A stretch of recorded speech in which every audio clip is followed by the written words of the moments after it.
Special guest today. You've seen him in The Mummy. You've seen him in Gladiator, BBC News, BBC One. Legend in the Iranian community, legend in the comedy community, and he's here today. And it's an honor. Omid Djalili, right here. What a fantastic thank you. Oh, thanks, fans. Thank you, fan. We've got Flipper in the corner. No, it's great. This is wonderful. It's wonderful to be here. I've been aware of you since 2014 when my sister sent a video on WhatsApp when you were a young, I think 19, 20-year-old kid doing stuff behind a microphone, Iranian accents. I remember saying, I love this guy. I love it, but I never knew your name. Yeah. And then as things progressed, I kept seeing more videos. Then I started asking, does anyone know this guy's name? And they said no, because I wasn't on Instagram. And then the first video that was when I joined Instagram was a video of yours that was suggested to me. I said, that's his name, Neema. Right, okay, great. And I was so happy. That makes me so happy, honestly, because it's almost like I can feel my dad being proud of me. Yes. Because I dropped out of school to pursue comedy full-time and acting too. Yeah. And, typical Iranian parents, very, very immigrant parents, generally, they want to do the traditional route, go to university, get a degree, get a job, get a family. But, me following my dreams literally and then posting videos I think are funny and then people who I look up to from an early age like yourself and other comedians watch it and enjoy it, and it's wild. It's truly surreal, Well, you're naturally funny. That's the thing. True comedians always love the company of other comedians. That's one thing. Yes. I find. I mean, I feel very close to you, close to your brother, and especially someone said to me, "Can you be friends with someone whose act you don't like?" That's a big question. Can you be friends with another comedian whose act you don't really like? And I think sometimes you can. When especially in the early days when I was doing comedy sets, a lot of people, you kind of, okay, he's going to go on. It's the same stuff he does every night, and you don't particularly love it, but you don't mind it. But I find that rather than be negative and say I can't be friends with that, I just think I really enjoy the company of people whose comedy I really enjoy. So you really make me laugh. And that's why I've immediately enjoyed being with you. I appreciate that, honestly. It's been a crazy few days too. I got to open for you, and you opened for me. It was great. You were great, fantastic. Yeah, no, it means a lot. And when I first started, it was all just an imaginary dream of like touring the world and opening for Russell Peters, opening for this guy, opening for you, opening for this guy. And the fact that it starts to happen, that's when the confidence starts to come in, because you're like, oh wait, maybe I am on the right path. And I just want to know what was that stage for you when you were growing up? Yeah, I think you need that. I mean, certainly for you, confidence is everything and self-belief is everything. But along the way, you need to have confirmations. You need people to say, hey, you're funny. Hey, you're great. Because along the way, there are some you can bomb really badly. And it's when I bombed a couple of times, and some comedians in Britain that I really respect, they're saying, no, that wasn't your fault. Or they say, no, you that was just the wrong crowd. But I never felt that it was something, if I bombed, it was always my fault. I didn't think it was ever the crowd's fault. And that's the first thing I learned, was anything that you do comes from you, especially as a stand-up. You generate the comedy, you generate the atmosphere. And if they don't like you, there's something you've done wrong. So along the way, I was very much encouraged, actually, I have to say, from day one. In fact, I'll tell you a quick story. There was a guy, loved me, immediately in Southend, like real Cockney club, Southend, like that. Cockney Essex bloke. He said to me, he goes, you, back, come here, I want to talk to you. And he was smoking, going, he goes, you're brilliant. Do you know what the thing is, though? I can never remember your name. Omid Djalili, I can't remember that. What you need to do?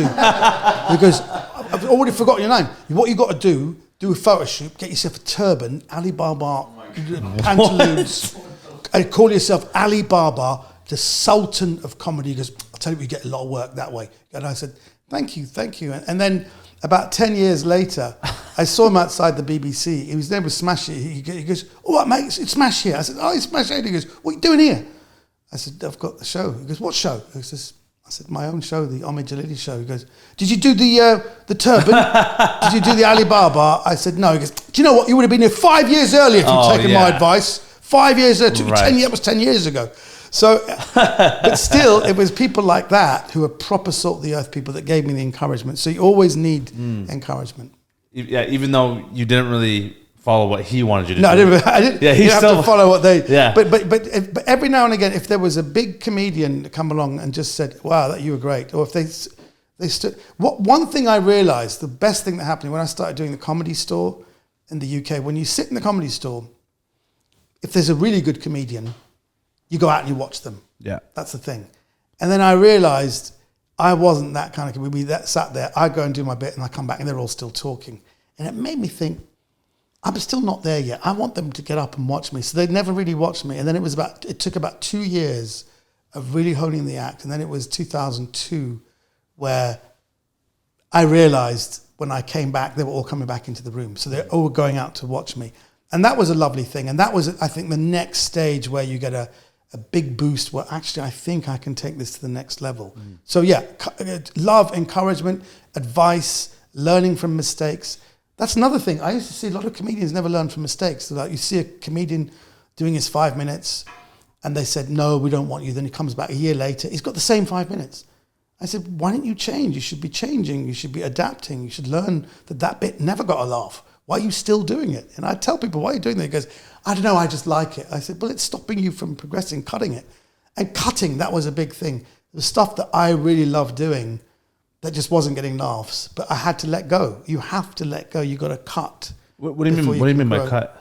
Like, don't do it anymore. Don't do the whole bit. Yeah. Don't do the bit. There was a bit I used to do which I thought was really funny, and it never really got a laugh because it was the thing that was the funniest. I remember thinking it's the funniest thing I've ever done, and I did it so many times. I even did it on TV once. And I got nothing, but I've tried it many times.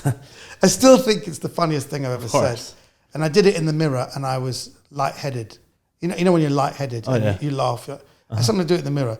It was just something about Robert Mugabe. You remember Robert Mugabe was an African dictator of Zimbabwe, and he died. Oh, okay. And but the thing with him, no one really understood when he was talking, even his own people. So I did this little sketch by myself. That Mr. Mugabe, how do you answer accusations that you're getting more and more incoherent? And Mugabe says, la la la la.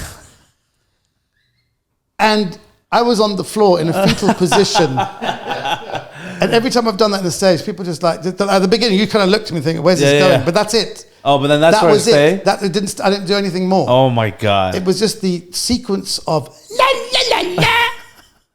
Like you're becoming more incoherent. Like how much more incoherent can you be? Because I was thinking in my mind, how much confusing. So I just went la la la la la.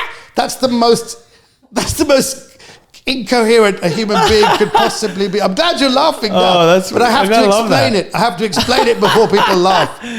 Oh my God, the sound kills me. Yeah, it's a sequence. It's la la la la la la la la.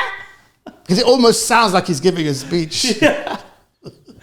Oh man, yeah. I don't see those people just aren't grateful. No, for good comedy. But I had to cut it. I've cut it, right? Now, so I don't do it. What was your welcome to showbiz moment where you got humbled? Where I got humbled? Yeah. Oh, I see. Where welcome someone to went bad. Oh God, yes. I know exactly when that was. It was when I was a club comic, and there was we had this comedy chain called Jongleurs where people come, about 300 people. And they have food like chicken in a basket and a drink, and they watch comedy. So they're there eating and watching, a bit like Yuck Yucks or one of these things. And I really had done very well the whole weekend. It was Thursday, Friday. Then on Saturday, I told my wife, you should come and watch me. I'm getting standing ovations. It's terrible. I said, come and watch me. And it didn't go well. They hated me. And then I did a disco. I said, you like this? I had a disco dancing, do a disco. They hated me. And then I said, I'm going to carry on. I'm going to carry on stage. And you know when people go, oh no.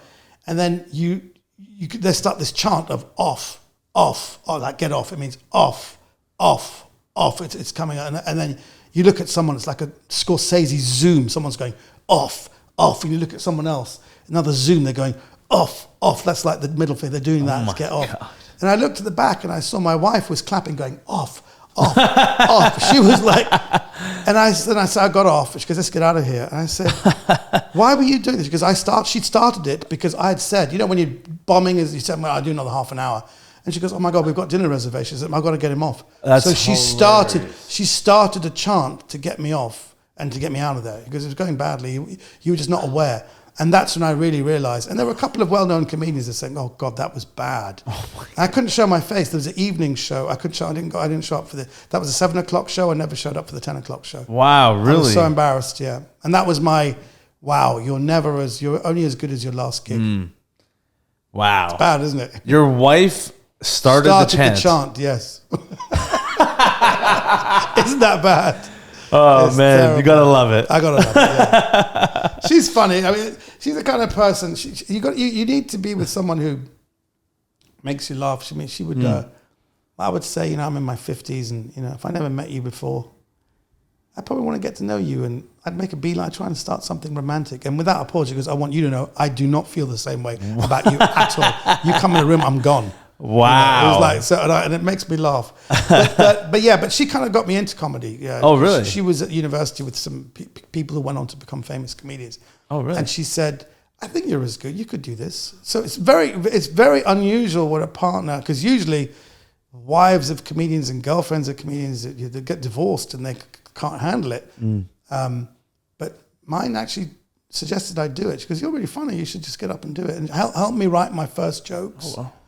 It was very, it was actually very good to construct jokes with someone, and did it with her. She's kind of a writer too, so it was very lucky. And she said, "Yeah, she would guide me, because that would be funny for Iranians, but not for British people." So when you say my showbiz moment, I was always trying to do stuff for a British audience, because I felt especially after 9/11, people were seeing Middle Eastern people in a certain way. So I had to kind of represent and be like a bridge between kind of British culture and Middle Eastern culture. That's why when I did the show with Whoopi Goldberg, I was playing an Iranian character, but we made a decision to go with a generic Middle Eastern accent, because all Middle Eastern people were being pilloried and being attacked.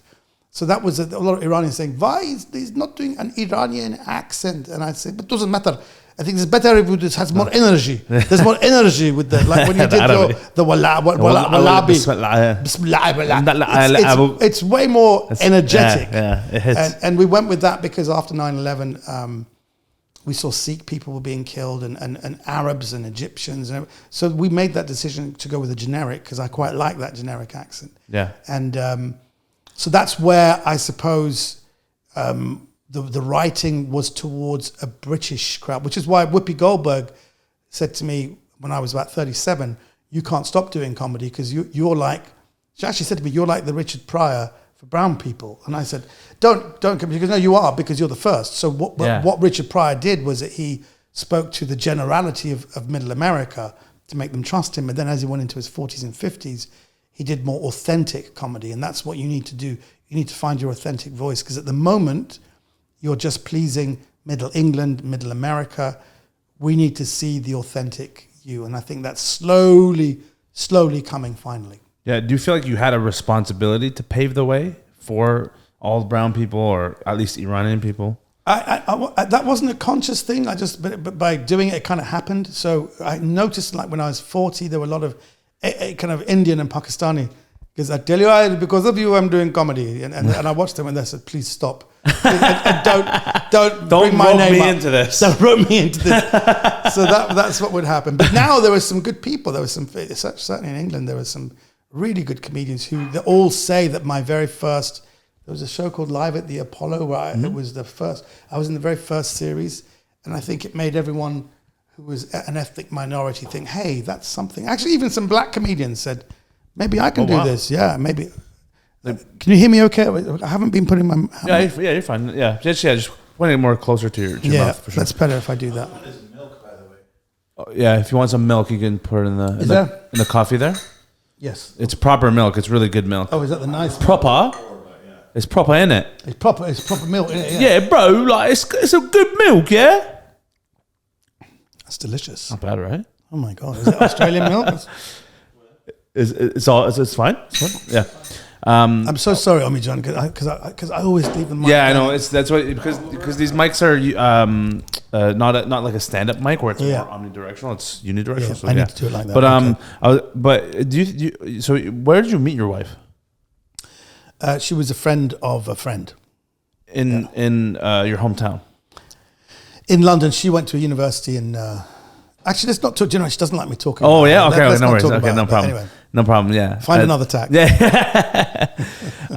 Do you think when you first started, did you think that your career would go the way that it did? No, not at all. I was very much... I had been doing theatre shows, one-man theatre shows, and then... but it's really, really weird. I lived in the former Czechoslovakia for 5 years as well. From 1990 to 95, when the Berlin Wall came down. You know, Europe was kind of split into two. You had Western Europe, then you had Eastern Europe. So there was a kind of what they call the Iron Curtain. There were countries that we could never see, like Romania, Poland, Czechoslovakia, which is now Czech Republic, Slovakia, Bulgaria, you know. All these countries we couldn't go to. So when the Berlin Wall came down in 1989, I was there.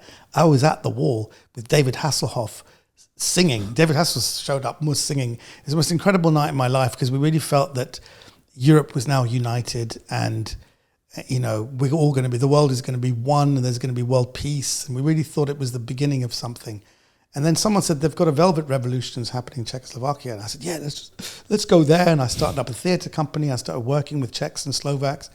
And it was an amazing, really amazing experience. But I came back, that was from 1990 to 95. Then 95, I came back to Britain and I needed an agent. And I remember writing to an agent saying, I can do many different accents. You know, I can do Slovak border guard.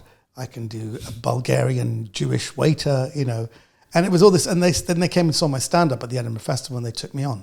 So I was just doing, and I told them I want to go around the ethnic bit part route. I actually said that I had such little ambition. I said there's lots of little ethnic bit parts because they never really wrote rounded characters for people who looked like me. In fact, that's one of the reasons why I didn't get into drama school. I had many drama school auditions before I went, just after I went to university, and let me say that again. Let me pick that up. In fact, that's one of the reasons why there are no roles, no rounded roles for people who look like me. And that's why I got rejected from drama schools. I was doing drama school auditions, but they didn't know what to do with me. They said, "What, are you going to just play corner shop person?" You know. So I thought, well, that's what it is. You've got to play with what you look like. So I had no ambition. I said, if you're going to pay someone to go, it wasn't me who stole the grain. Ya Allah, take me to my execution. I'll do that. Pay me a couple of £1,000. I'll do that. So I was doing that. And then when the Mummy film came up, it was the first time I was getting a bit tired of these TV roles. And I just told them, I was a bit kind of like tired. And I said, well, do you know what? Let's just riff. Let's just play around with it. And the director to his, Stephen Summers, was very nice. Just said, you just riff. And we'll cut the best bits and just do what you like. Yeah. And that was the first time I felt I'd arrived, that I was allowed to be on a big Hollywood set and just say whatever I liked and nobody cared. That's the best. It was amazing. Yeah. It was an amazing experience. Yeah, and you probably came up with a lot of like white comedians, right? Yes. In London. Yeah. All of them.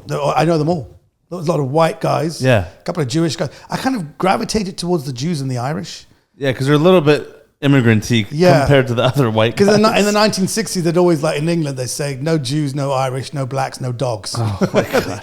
They were so racist. Yeah, yeah. So I kind of liked the Jewish comedians. And there were no Arab. I was the only Middle Eastern comedian. Yeah. So whenever there was a big Jewish night, they'd always have me on as well. Oh, so it was nice. interesting. And it's really interesting, Neema, actually, that when I came up, I never performed with girls. There were never any girls. Right. Because actually, the girls, the black guys, and me, and a speciality act, people who like do juggling and all that, who are comedy, prop comedy, we were seen as the diversity. Oh. So you'd have 3 white comedians and Omid Djalili, 3 white comedians and a girl, 3 white comedians and a speciality act, 3 white comedians and a black guy. So I was the diversity. I think I performed with 1 girl once. That was it. It's really weird coming up in the 90s. I never met any girls on the circuit. And the whole... No girl comedians. I never performed with them. Wow. Because they were I would say, for about 5-6 years. Damn. Never. Not one time. Not one time. And even I played in a TV show. Jo Brand is a woman who is very famous. I played her husband in a TV show, but we never gigged together. Never. Damn. In fact, she said, I've seen her act on TV. I've never seen you live. It's amazing because we never got to perform with each other. And there was no social media back then where you could just watch your stuff. And nobody could complain. You just work. You just the kind of thing it's the kind of thing you just kind of notice and think, isn't that weird? But I never really thought that. I just thought, it's a guy I've never really performed. We're good to be with you. And I never really thought about it. And then it was only afterwards I realized I'm the diversity. What archetype of comedian is your favorite to watch? Well, it's interesting. I've become a fan of stand-up. That's the thing. I watch a lot of stand-up now. And whenever there's a big comedian who comes along to Britain who is a big person, I go and watch. Like if Louis C.K. comes, I go and buy a ticket. Whenever Chris Rock came, I buy a ticket. Dave Chappelle came. The one person who I really love, it's very interesting, you'd be surprised by this this choice, is Sarah Silverman. I think she's one of the most underrated, she's one of the most subtle comedians. She did this one thing. I nearly crashed the car recently because I got her latest album. I actually nearly crashed the car. Are you serious? I'm not kidding. I nearly crashed the car. And I told her this. And she was so happy because they were about to cut the bit out. It was a bit, I was just driving. It was that she released it during the actors' strike, so she didn't promote it. It was a stand-up CD. And she said, I have a friend of mine, she's a lesbian. And I said, why don't you come up to New York and we can hook up. She goes, no, not hook up, sorry, hang out. We want to hang out together. Hook up means something different. So I said, come to New York and let's hang out. And then we scissored our pussies together. And I heard that. And I just saw I was going into the other lane to crash. Oh, shit. And I heard a big truck. Because I got lightheaded and I shut my eyes and I lost control of the car. Oh my God. So it was it's what's called slingshot comedy, where it comes out the blue. I was just listening because where's she going with this? Okay, hang out. Yeah, I know hang out. I know hook up. Yeah, just get on with it. Scissored our pussies. I lost it. So she's the one person who makes me scream with laughter, but she's so subtle. But then there are other comedians who I love. There's a couple of British comedians. One of them's dead now, unfortunately, a guy called Sean Locke, Sean Locke was so funny. He died prematurely. He had lung cancer. And he is someone who I'm always impressed with people who have a tremendous comedy brain. There are some people just have a great comedy brain. You and me were naturally funny comedians. I can only speak for myself. Thank you. Yeah, I don't have that amazing comedy brain. Yeah. Well, I mean, when I write my stuff, I sit down, I walk around. Yeah. It takes me like half an hour to think of a punchline, and then I go out and try it, and it's not the right one. Then I go out and do another one. It takes me a long time. Same, yeah. But some people like Sean Locke, we were standing by our cars many years ago. We had filthy cars, both the kids at the same time. I said, your car's filthy. He goes, look at your car. I said, the kids, like there's shit and there's milk stains and piss. I said, look at yours. Yours, there's hairs and filth. And I said, do you know, we could have our cars in the middle of the high street on the road with the doors open, the key in the ignition, with the engine on, and nobody would steal our cars. And he said, but there would be a fox on the pavement dry retching. Going, and it just out of nowhere, it just made me laugh. And I remember thinking, it needs a specific comedy brain that can just bring that out. And so there's people like that. And there's a few comedians like that in Britain. There's Sean Locke, there's Bill Bailey, who's a big... I've heard of him, actually. Bill Bailey is a great musical comedian, one of the most brilliant. I have literally took my kids to see him because he's quite child-friendly as well. He made me laugh so much that I slid off my chair and fell off crying, and they had to lift me up. Wow. It was a bit of musical comedy he did with these horns, you know, these kind of like duck horns. Yeah. And he played Gary Newman's Cars with this thing. He goes, dun, dun, dun, dun, dun, dun, dun, dun, dun, dun, dun, dun, dun, dun, dun, dun, dun, dun. And I knew there's three quick notes. And the thing is he going to do it? Dun, dun, dun, dun, dun, dun, dun, dun, dun, dun, dun, dun, dun, dun, dun, dun, dun, dun, dun. And he did it. I'm like, oh my God. Yeah. It was the skill. It was the skill and the comedy of actually thinking of that. And he afterwards said to me, I just thought, if I can do that, I've always wanted to do that because it would be so funny if I did it. But it was also, it is funny, but the skill of actually doing it is what set me, I fell off the chair. Yeah, the timing of it. Was timing, the delivery. Yeah. When people do that, with that kind of skill, for me, it's the combination of having a great comedy brain and then the skill of actually delivering it. That's what sets me off.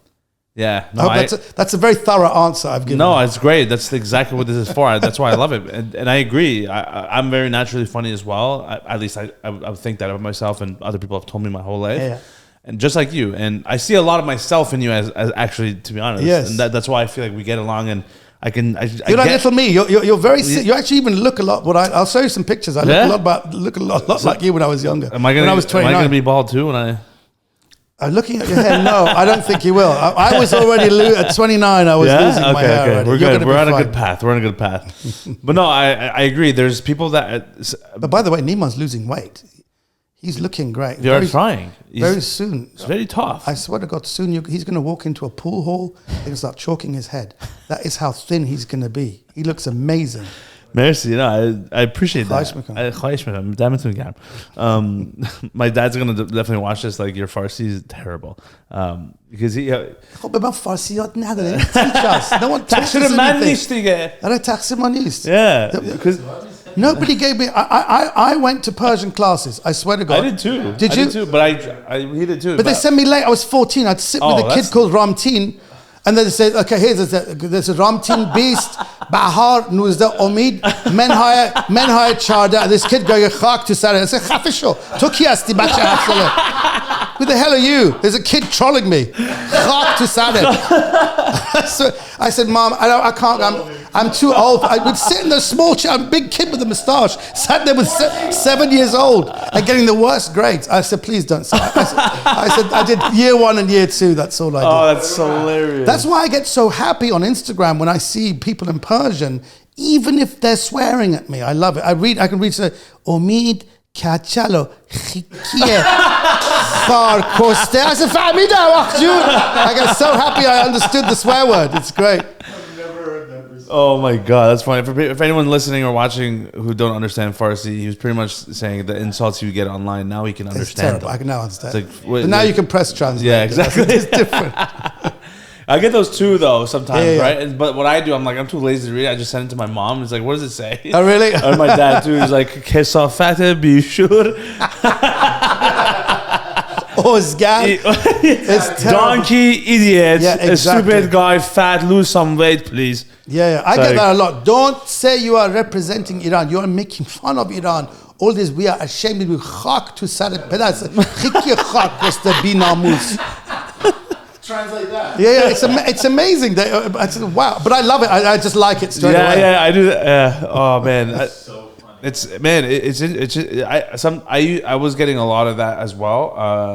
Not recently now, but last year and a little bit before that, with everything that was happening with the Mahsa and all those things. Yes. And obviously, like, you were getting shit as well. Oh man, why were you getting shit? Well, what happened was, and I feel like I can talk about it now because it's been a while, but the first 3 or 4 days where the news broke out and everyone was losing it. That September 18 to 25th. Yeah, there was a period. I was on the flight on the way to the first stop of my first ever tour show. Wow.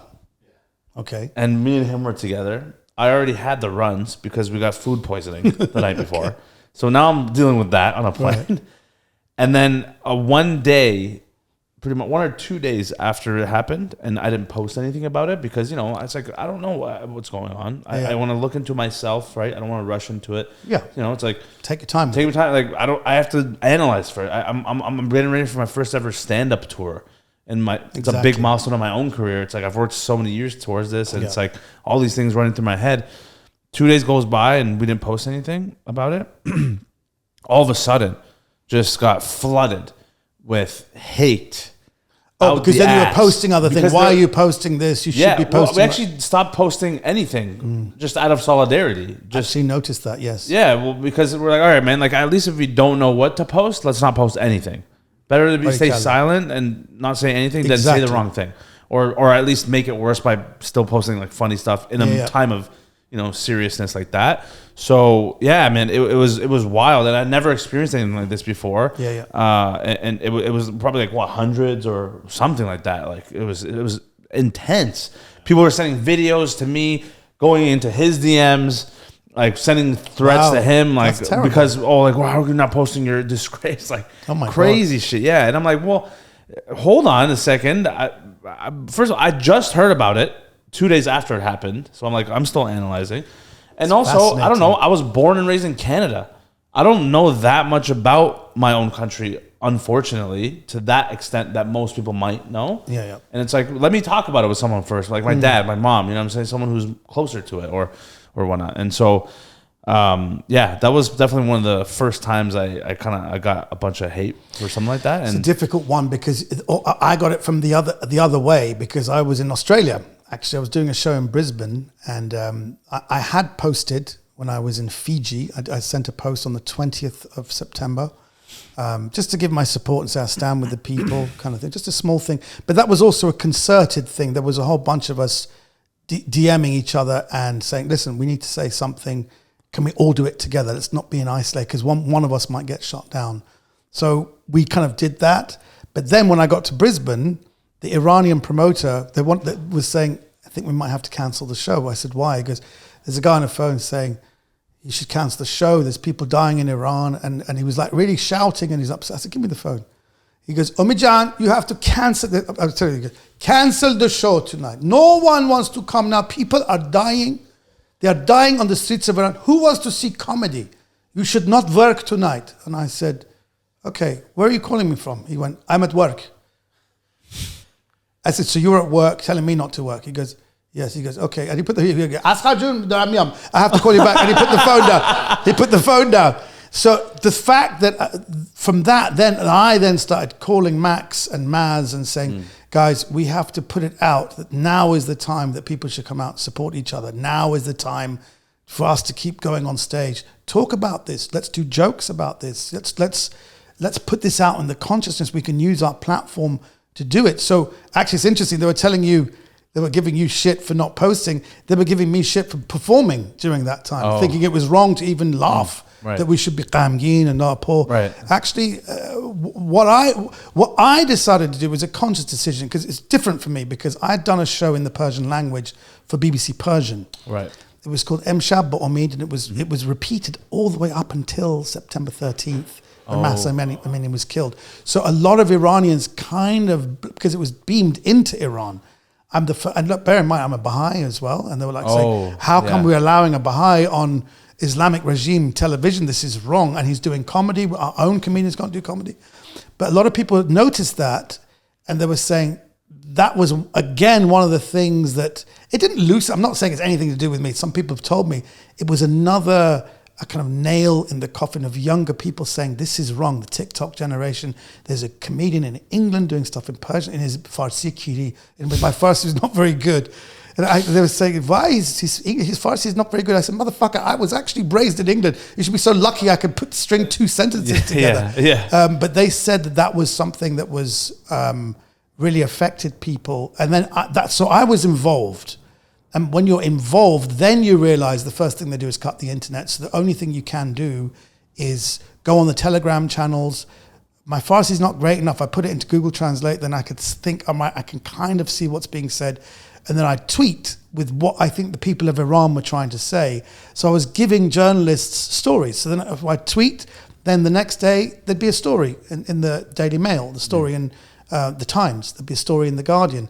And they told me afterwards, all journalists in the UK and America were looking at my Twitter feed because I was the guy that was getting the stories and then making it understandable. Because they were on those Telegram channels but couldn't understand with Google Translate. So they said, let's go to Omid's Twitter. So that's where I felt I could be, because I was now involved. I've had a show on BBC Persian. People in Iran are aware of me. So it was different for me, but it's different for you. You're a young comedian.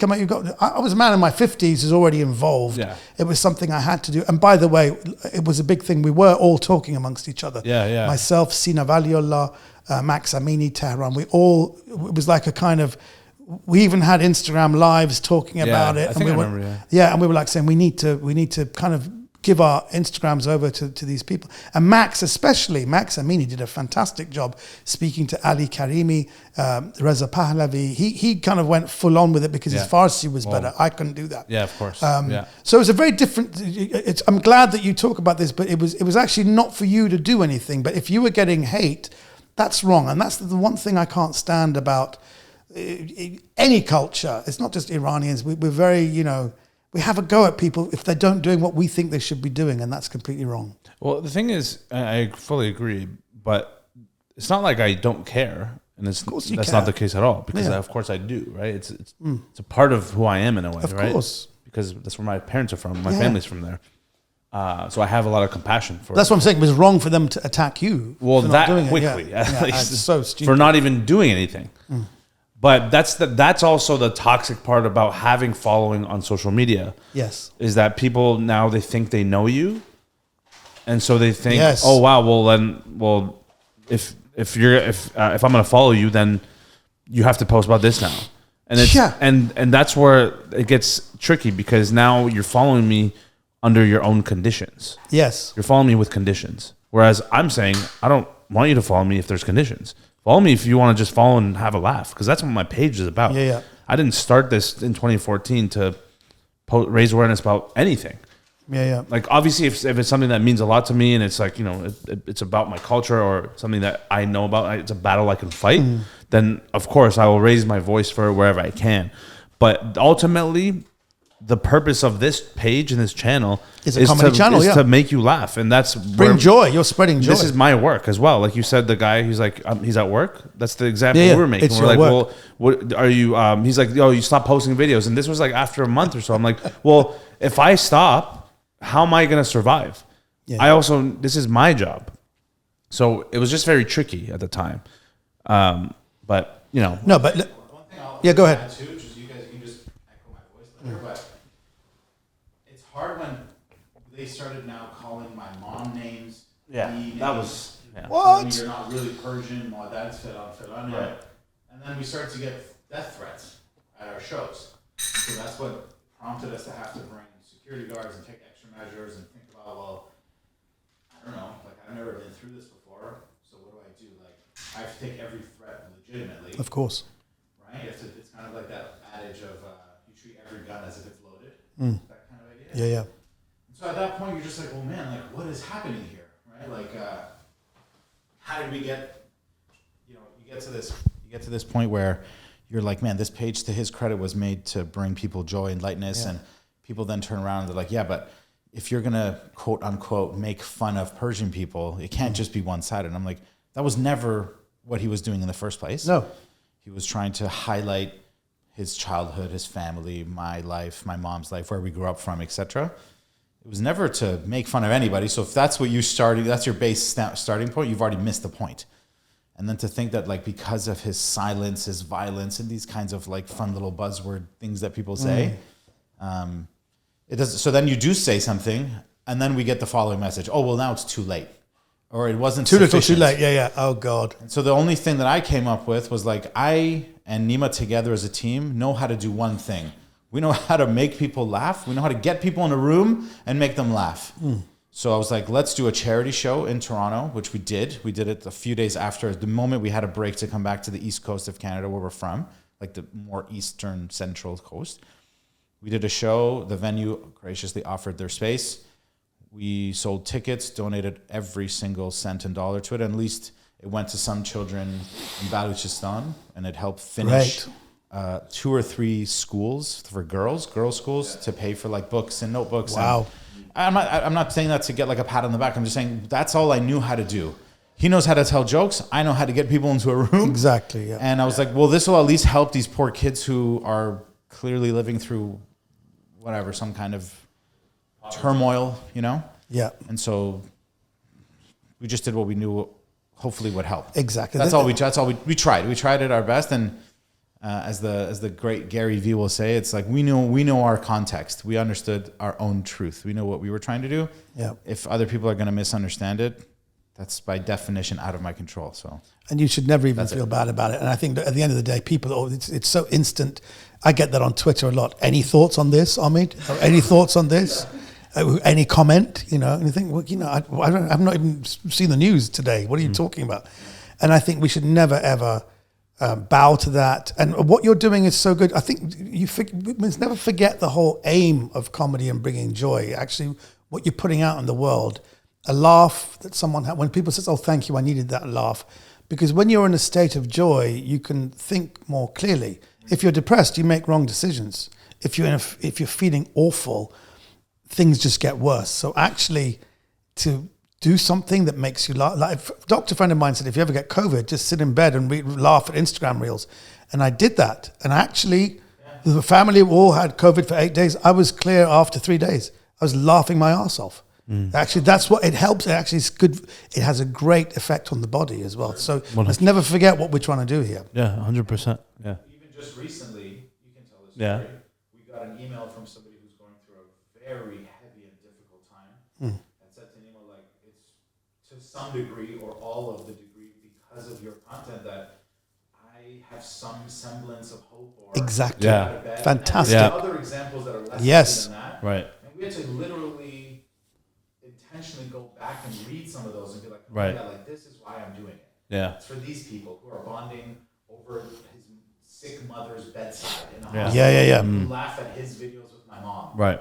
And it's You've probably stopped a lot of people committing suicide as well. There's a lot of people Some think about people it. explicitly have said that, and Yeah. especially in this last one I just got, the guy said, or girl, they were suicidal, but after watching my stuff, they have really gained more a bigger perspective of life and are able to still be here. And it's heavy shit. That's gold. But that's what you want. Ultimately, I feel like like I don't know about you, but my purpose in life and comedy is to make people laugh. That's the base level of it. Yeah. But deeper than that is it's to inspire others and to help Completely. people and help change other people's lives. So is that the same for you? Or you see that I think way? if that's a byproduct, at the end of the day, it's a job. And when I was first doing stand-up comedy, I remember thinking, I want to be funny. That was the first thing. I really want to rock a room. And then when things changed, I remember thinking, all right, I've got this talent now. How can I use that? So the being funny then wasn't the end. It became a means to an end. The funny was then, I suppose, serving a bigger super objective of making people think about things in a certain way, making people change their thinking about certain things.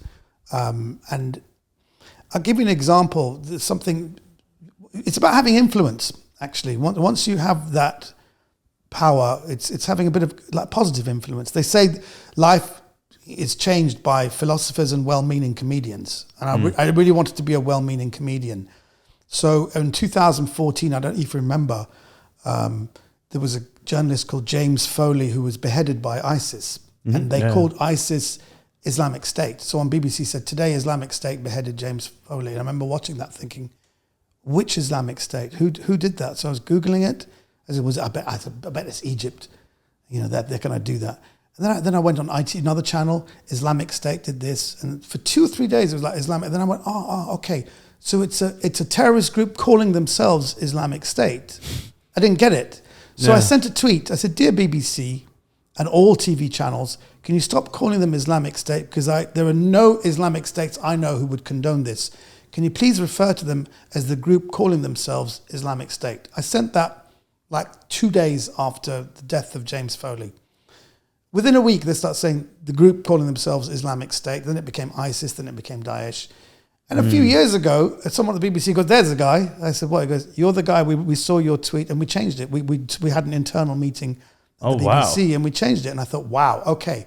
So now I have influence. I have influence on British culture and they listen to me. And it was just a tweet. So in a sense that it all was unconscious. It wasn't something that I had a plan. Yeah. I just wanted to be funny. Right. And I wanted to get paid. Sometimes I did a show and I wasn't funny and the guy would say, do you really, when they give you cash, do you really deserve 140 pounds? I said, just give me 50 quid.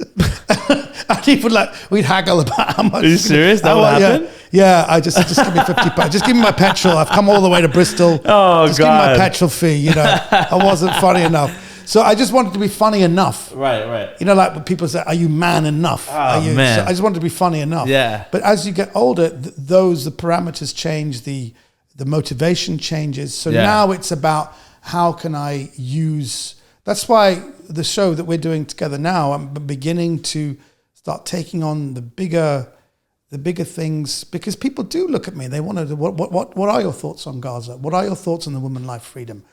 You know, what do you think of the solutions? How can we change things? How do we bring world peace? How do we bring people together? And little subtle messages like that are really important to try and use the platform of comedy to get those ideas out. Because now we see kids are watching things like The Daily Show. They come to us to have that. And when you're older and you're a bit more responsible, you know, you feel like you have to do that kind of thing because it's serving a purpose. Yeah. Do you think by having social media nowadays, it's helping or making it worse? I have a couple of friends are leaving social media. I mean, my friend Rainn Wilson, who played Dwight Schrute in The Office, he's just sent out he just sent me this thing about how he's leaving Twitter. Oh, wow. And I said to him, leave the post there and let people see it, because the reason why you're leaving is that it's just become a toxic swamp. Twitter used to be X now is so toxic. I said, leave it up, because you never know, things could change. You've got 4.5 million followers. Don't just throw that away. Mm-hmm. And I think people should see what you've got to say. So just, because quite a few John Cleese, who did Fawlty Towers, he's also left 5.5 million. He's left a final thing, goodbye Twitter, it's been fun. And I think that actually you can be, you even though part of me thinks I should leave what feels like a really toxic space, but also you can be a source of light. You can be, I put out dance videos and I put out things that make me laugh. And people often say, that's the most positive thing I've seen today. So I think it's a responsibility of how you use it. I have a lot of friends say you should leave Twitter because it's a bad look on you. If you stay, it means you're, and I've got a blue tick because I'm paying £100 pounds. Yeah, so it looks like you're paying, you're supporting this platform. Right. But at the same time, also I've got tickets to sell. I got a tour. So there's no way I'm deleting my account. No, not for us. No, yeah, exactly. Especially because we do live shows. You need as many platforms as possible. And also you need news sources as well. And often I find that even though a lot of things, the tweets, a lot of are misinformed, but actually the first breaking news of things, Twitter gets it. In fact, a lot of journalists get their news from Twitter. That's why I was person of the year for a big journalistic group, because they came to Twitter first. They came to my Twitter feed. So I think it's an important source of information. I'm old enough now to see, I mean, even the presidential debate I watched, that's just, you can just see that they're spouting some things that actually were debunked, were being mentioned as if they were real. Like eating pets, Haitian people are eating pets in Ohio. And that was actually debunked a few hours before. And one of the presidential candidates was saying, they're eating pets. Foreigners are eating pets. And actually the moderator's saying, that's been debunked. He goes, no, but I heard it. Someone said it. So if I can tell what's fake news, but a presidential candidate can't, then we're living in a very difficult time. So we just have to be very vigilant. As long as I don't put out anything that's false, as long as I don't, and I've done that a few times. I've seen something, whoa, let's put it out, then I think, oh God, quickly delete it. Right.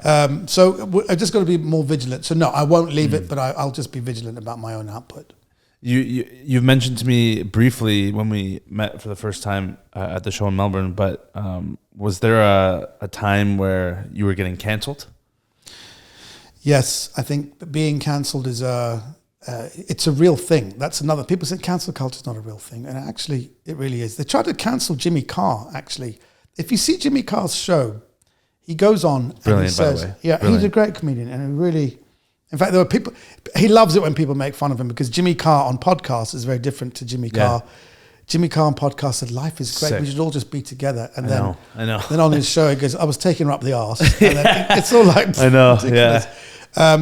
But they tried to cancel Jimmy Carr, where at the beginning of his shows, he says very clearly, I'm a white cis man doing jokes. Now, with Jimmy, he's also, part of his shtick is a little bit playing a character. Mm-hmm. Sometimes it's Jimmy speaking as Jimmy. But sometimes he's playing a kind of character which is really outrageous. But it's kind of a comment on white, cis, anything that's toxic. So they took out one of his jokes about gypsies, and it was put out as how disgraceful it is. Because then actually the joke that comes after it's such a woke joke. But they took this out, and even the British Prime Minister, Boris Johnson, was saying, this is a disgraceful joke, and I think comedians should be...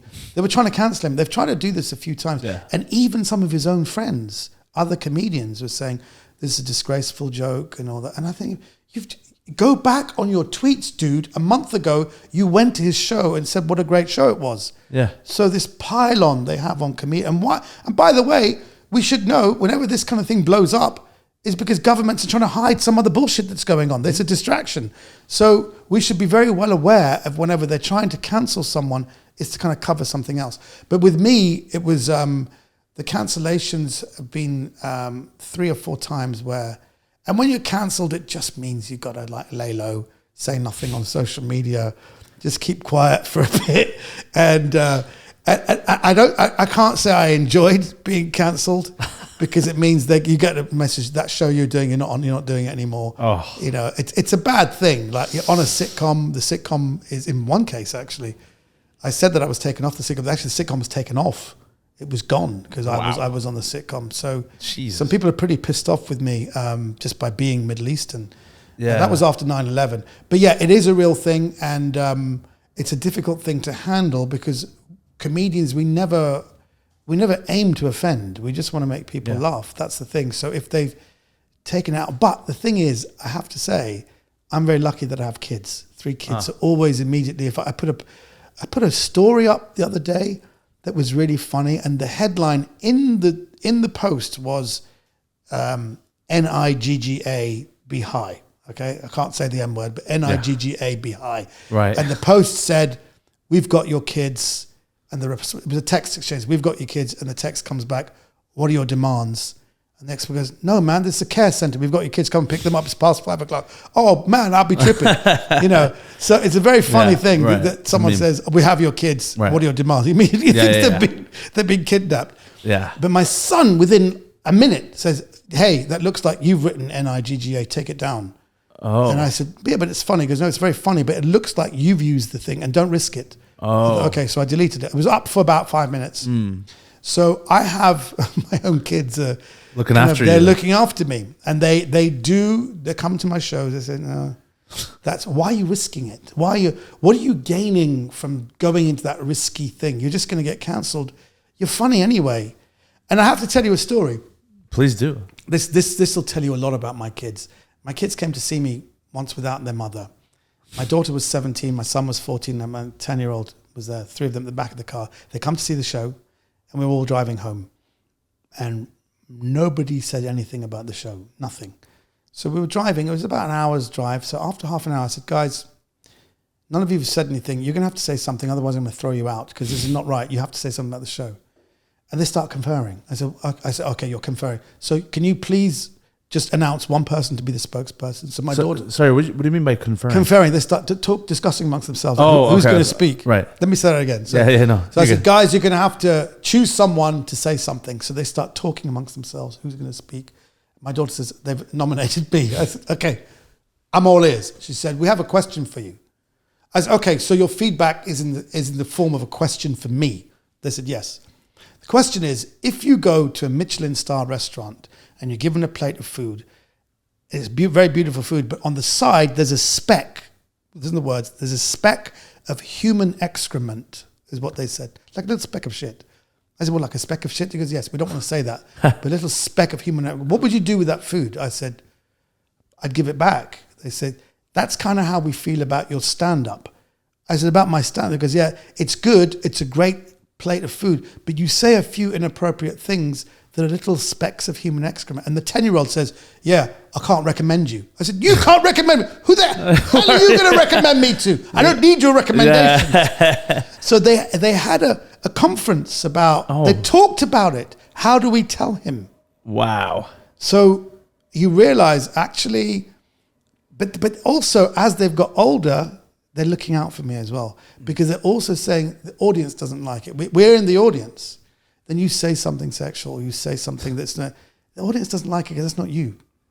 We want you to be more authentic, and the authentic you doesn't do that kind of stuff. So I've tried to be a little bit more please them, to be the kind of comedian they want me to be. So actually, you do get, we're like a train that's moving forward, but we're transforming and we're becoming different people. So they're basically, you got to become another motherfucker. Yeah. You just become different. You know? Don't be that guy because it's ruining the rest of it. So I thought that was a very powerful thing that my kids as teenagers, they ganged up together and they said that to me. Wow. Well, clearly you're raising them well. That they and they're all working.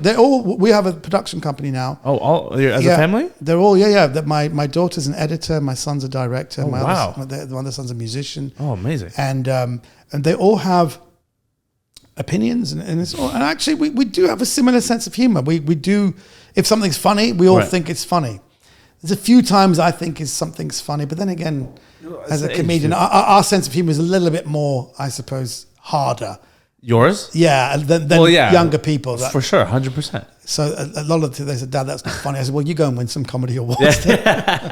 Well, it's also you're a comedian. They're not comedians. Exactly. So it's different. Yes. Any comedian thinks anything's funny. If you're a real comedian, and if you're a good comedian. If you're a good comedian, you always seek You'll see the funny in everything. You'll see the funny in most things, and you'll be interested in whatever gets the laugh. I'm always interested in the bit. I'm not really interested in being a good speaker. I'm not really interested in political commentary. I'm not interested in being a guy who we all listen to. For me, even my posts, if it looks like I'm doing something, I put out a video, which I was very disappointed with. I saw the average watch time. You put out a video 43 seconds. And you see, why is there no likes? You see, the average watch time, 4 seconds. And you think, you should trust me now that if I put out a video it's called an aging video. It's a little music video I made. Yeah. It's a music video. And I put it out. And if you watch it, if you know me, stick with it. Because at the end, it's going to be funny. Mm-hmm. And I was so disappointed that I would say 90% of my followers only watched between 3 to 10 seconds. They didn't get to the funny bit. And that's my frustration with social media, that actually if you stick with it, and as you get older, you get more confident with your setups. I realize as I get older, it's not even so much the jokes, it's about the setup. If you can get your setup right. So my mother always said to me, I said, how do you make a joke? She goes, find something relatable, set it up with a story, and at the end, something surprising has to happen. So as I've got older, I'm more interested less in the laugh. I'm more interested in the journey of the setup, the storytelling, because you want them to listen. How do you keep their attention? And I found that sometimes the longer the setup, the laughter is bigger and more deep at the end, because you've taken them on a journey and they've been entertained and they've been educated, they've been elevated, and they've had a laugh that is a release. So actually, that's why I'm trying to educate my Instagram followers. Just stick with it, because you will find something funny. I'm sure you have the similar kind of frustration. It's funny you're mentioning that, because I agree with, especially for someone who tells longer bits, or if you're telling stories on stage, right, that's that's your style. It's frustrating because you go online and everyone's attention span is 3 seconds, and they'll swipe. It's a real thing. Exactly. There's a stat somewhere that said, like, if you don't catch someone's attention within 3 seconds, they're swiping. 3 seconds. 3 seconds is terrible. If you don't smile. I had a social media. He goes, when you start, can you not look more happy? Because people, and now I see people goes, hey, Omid Djalili here. Right. How you doing? Okay. What have you got to say? Right. If I say, Omid Djalili here, I'm gone. Finish, right. 100%. Like, even 10 years ago when I was starting YouTube, I was watching creators that were putting out 5 to 7 to 10 minute videos, and I would watch it all the way through. And the first 30 to a minute was them just like, hey guys, welcome to my channel, blah, blah, blah, blah. Today, we're going to do this and that, right? And I was okay with it. Now, if I go on Instagram, if someone doesn't start the video with like the first line of the joke, I'm like, I don't have time. I find myself doing that. But you know something? Yeah, it's true. But but where it gets scary is when you've got TV executives watching a sitcom that you've made, and then they say, "Oh, we want to see it." Yeah. And you know how long they've been watched. You can see the tracking. They've only watched 10 minutes, and they said, "This is not for us." And you think, "Oh my God, it's a slow build," and we tell them it's a slow build. and the ending is great, and they've not even got there. Whereas you watch something like Slow Horses, there's a show on Apple TV, Slow Horses. The first 5 minutes is the most incredible 5 minutes of any TV show. You think, oh wow, what is this? And then the rest of it, I found myself looking at my phone, and I couldn't hold my attention. If you come in too big at the beginning, you can't keep people's attention. So true. It's very difficult. Yeah. It's kind of scary, actually. It is, yeah. People's the ADHD of people is what kills me. Even my own manager, I always tell him, I said, "You've got ADHD. You don't." I was explaining something, and he's like, and I see his eyes go. I said, "Keep your focus. Look at me. Look at me. Hey. I'm not finished." And because I'm older, I tell people, "Look at me. Look at me." My sister has ADHD. A lot of people. I said, "I'm not finished. Look at me." People like going on their phone. I said, "Don't go on your phone in the middle of my sentence. Yeah. Let me finish what I'm saying. I've got something important to say." This is a problem in society. But our job as artists is to keep. I saw a masterclass with Carlos Santana, who says we're here to get people's attention. Yeah, that's what we have to do, and we just have to try and keep people engaged. I was so happy you said to me in my show everybody was engaged. That was they didn't laugh at everything, but they were engaged, and that means more to me than anything. I actually think that matters more, because I realized, especially just from being on the other side of the world doing comedy in Australia for the past year, I've noticed how different audiences are here compared to North America, right, and even UK. And I haven't really performed in the UK, but I just know there's similarities, but also some differences. But I noticed that in Australia, certain jokes I do here might bomb, but not really. It's just they might not be laughing as hard as I've seen in America. Right. But they're engaged because they're looking at you the entire time and smiling and nodding. Right. They just might not know how to laugh like the Americans do or the Canadians do. But they're engaged. But they're engaged, and in a way that actually makes it lifts a huge weight off my shoulders to tell myself, oh, okay, I'm not bombing. It's just they just don't laugh as loud as those people do. Yeah. But you have to learn to accept that and adapt to it even. And so, but there are the examples where I have seen people check out quickly, like right on their phone, scrolling back in their pocket. 5 minutes later, I had that. What's I had on my that phone? in Melbourne. The first 2 minutes as I come on, there were two people scrolling on. Oh, really? Yeah. That's why I said that joke about you keep your phones on. Right. That whole thing. Yeah. I mean, because I used to get pissed off with it. But now I'm to roll with it. I said, no, be on your phones. It's fine. It doesn't bother me. It bothers me, but I just say. Oh yeah, I know, because you also don't want to ruin the energy of the set, especially you're just starting to, and that's been a big challenge as well. But unfortunately, that's just the way it's going. Like there's people who will watch TV, be on their phone, and then also be on their laptop. Oh my god! And then look at something over it. It's constant. It's actually a problem. Too much. Yeah, it's a problem, and you know something? It is a problem because of that, people have catastrophic misunderstandings in conversations And anxiety. Yeah. Yes. Someone said to my daughter recently, she told me that someone said, "Oh, I know your dad. He took a photocopy of his penis in our office," and she believed it. And I said, "That never happened." She goes, I don't believe you." I said, "You really think I go into an office, lift up a Xerox machine and take my pants down and photocopy?" She goes, "Well, you're a comedian." I said, "But is that my style of comedy?" She goes, "Not really, but I think you would do that." And I said, "Okay, so you think that's happened. Why would someone say that to you?" And she says, "I don't know." I said, "Okay, all right, so you believe that person. So it's up to me now to disprove you." So I went and I found out what the conversation was. I said to my agent, "Did you introduce my daughter who said someone said my father photocopied his penis?" She goes, "Oh no, she said to your daughter, I saw an X-ray of his penis." Oh my goodness. I said, "Okay, all right." So she thought, "Okay, all right, I know what that is. In 2018, I had a hip replacement, but I had a corporate gig in the week after, which I had to get out of, but it was within the 4-week thing where if I cancel within 4 weeks, I have to pay a fine." Okay, so my agent said, "Do you not have an X-ray or something to prove that you've had a hip replacement?" I said, "Yes." So I sent an email of my X-ray. An X-ray's in your hip, it's across your whole groin.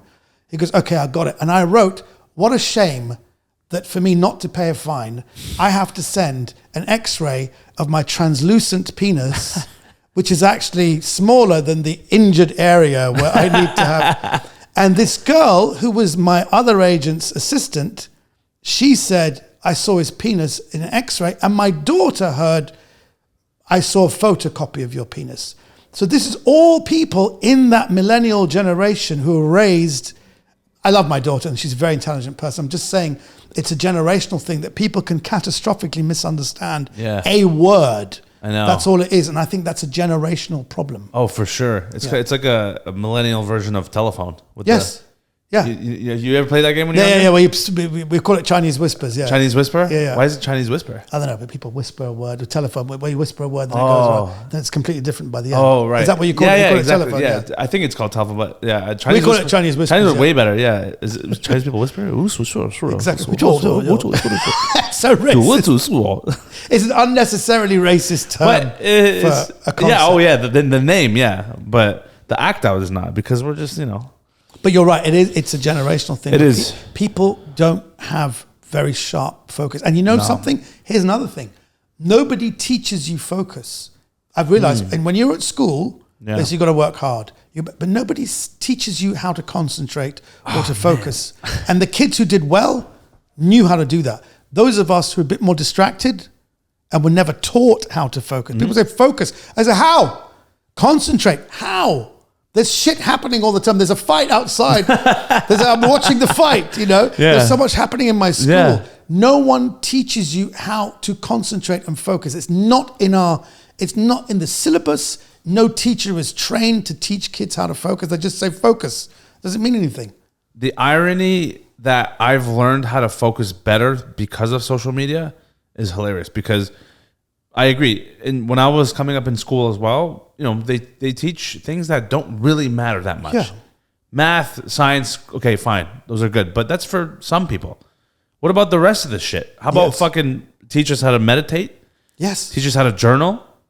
Teach us how to be present? Yes. Stretch? My hips? You're talking about hip replacement? My chiropractor 8 months ago told me I have the hips of an 84-year-old grandmother. No, are you being serious? Yeah, that's why I can't sit cross-legged. Oh my God. Yeah, but it's been a long journey since then to stretch every day, stretch. And now I'm finally I'm getting there. But I'm like, if we were taught things that actually were important in school, we wouldn't have these issues now, especially in my generation, because that's kind of, we were before the social media, but also with it. And so, are you millennial? You're from millennial. I'm millennial. Yeah, exactly. Yeah. But Gen Z is screwed, in my opinion, because they're just coming, and Gen Alpha, they're born into technology. There was an example. I think Fadi Kassab. He's going to be performing with us this weekend. He was telling me how he saw a baby and a mom. They were out in public somewhere, and I think she was either changing the baby or something. Yeah, she was changing the baby, and during the process of changing the baby, this baby, which is like 8 months in, 10 months, is holding an iPad. No, and was flicking. Was just like holding it and staring at the screen. Wow. At 8 months, 10 months. I've never heard of that before. I've seen an 18-month-old kid on a train with a dummy in its mouth, just flipping. That's insane. Then would stop and then go back. It was incredible. It's incredible. Yeah. But these are the challenges, and this is the one thing. A friend of mine called Sean Walsh is a comedian. He goes, "What we're fighting as comedians, we're fighting people's attention spans, and we're fighting the phones, because there's so much entertainment on your phones now that the phones are more interesting than a comedian, because you can go and watch a comedian, and then they'll watch you and they say, okay, that's all for me, good night. And immediately everyone's on their phones. It's like as if we are the pause between you being on your phone. I know. People can be on the phone. I was horrified once I was on my phone. It said you were 8 hours on the phone. Because 8 hours, that's nothing. People are like 16 hours on the phone. Oh, yeah. And so a break is watching a comedian, and then you go back to your phone, because that's where the comfort is. And that's the thing we're fighting. In the whole of society right now, we're fighting. And look, we're making content for people to look at phones. Please watch don't more. Swipe. Watch more. Don't swipe. Don't stop, please. If you stop, we are going to have a problem, okay? Khalas. Exactly. And here we are saying, but you're the problem. This is exactly the problem. It's not my problem. Sharmuta, it's not my problem. But that is the problem. And everybody, you see, there was a great photograph I saw, like the subway, New York, 1940s, and there's like 50 people all with their newspapers, but now subway 2024, everyone's on their phones. So it is something we're fighting. But at the end of the day, if we if we give people good content and it helps their souls, then it's worth it. There's pros and cons to both, obviously. Yeah, exactly. But where do you see comedy going in the next 20 years? Well, one thing I will say, which I would like to tell younger comedians, and this is something that, it's like real life and Instagram. Real life comedy is about your material, and you kind of live and die on your material. But of course, we don't want to give all our material away, so we put online stuff that we were doing, some improv. You do it, Max does it, everyone does it. You have content, you have improv, and you put it out, and it's great. You're not burning your material. But I know some comedians who are not doing the other thing. They're just improving, and they're not writing material. And if you look at all the greats, if you look at George Carlin, all the way back to Lenny Bruce, it was always written stuff. So I always tell younger comedians, just make sure that, your Instagram life, film yourself, put out the good improv stuff, that's great. But don't forget to write material, and don't forget to hone that material. Don't, even when you're playing around with the front row, be aware that unless it's absolutely brilliant, the people in rows 3, 4, 5, 6, 7, 8, they're bored because they're not engaged. Yeah. I've been to shows and I think, oh God, this is like, who cares? Where are you from? Hey, where are you from?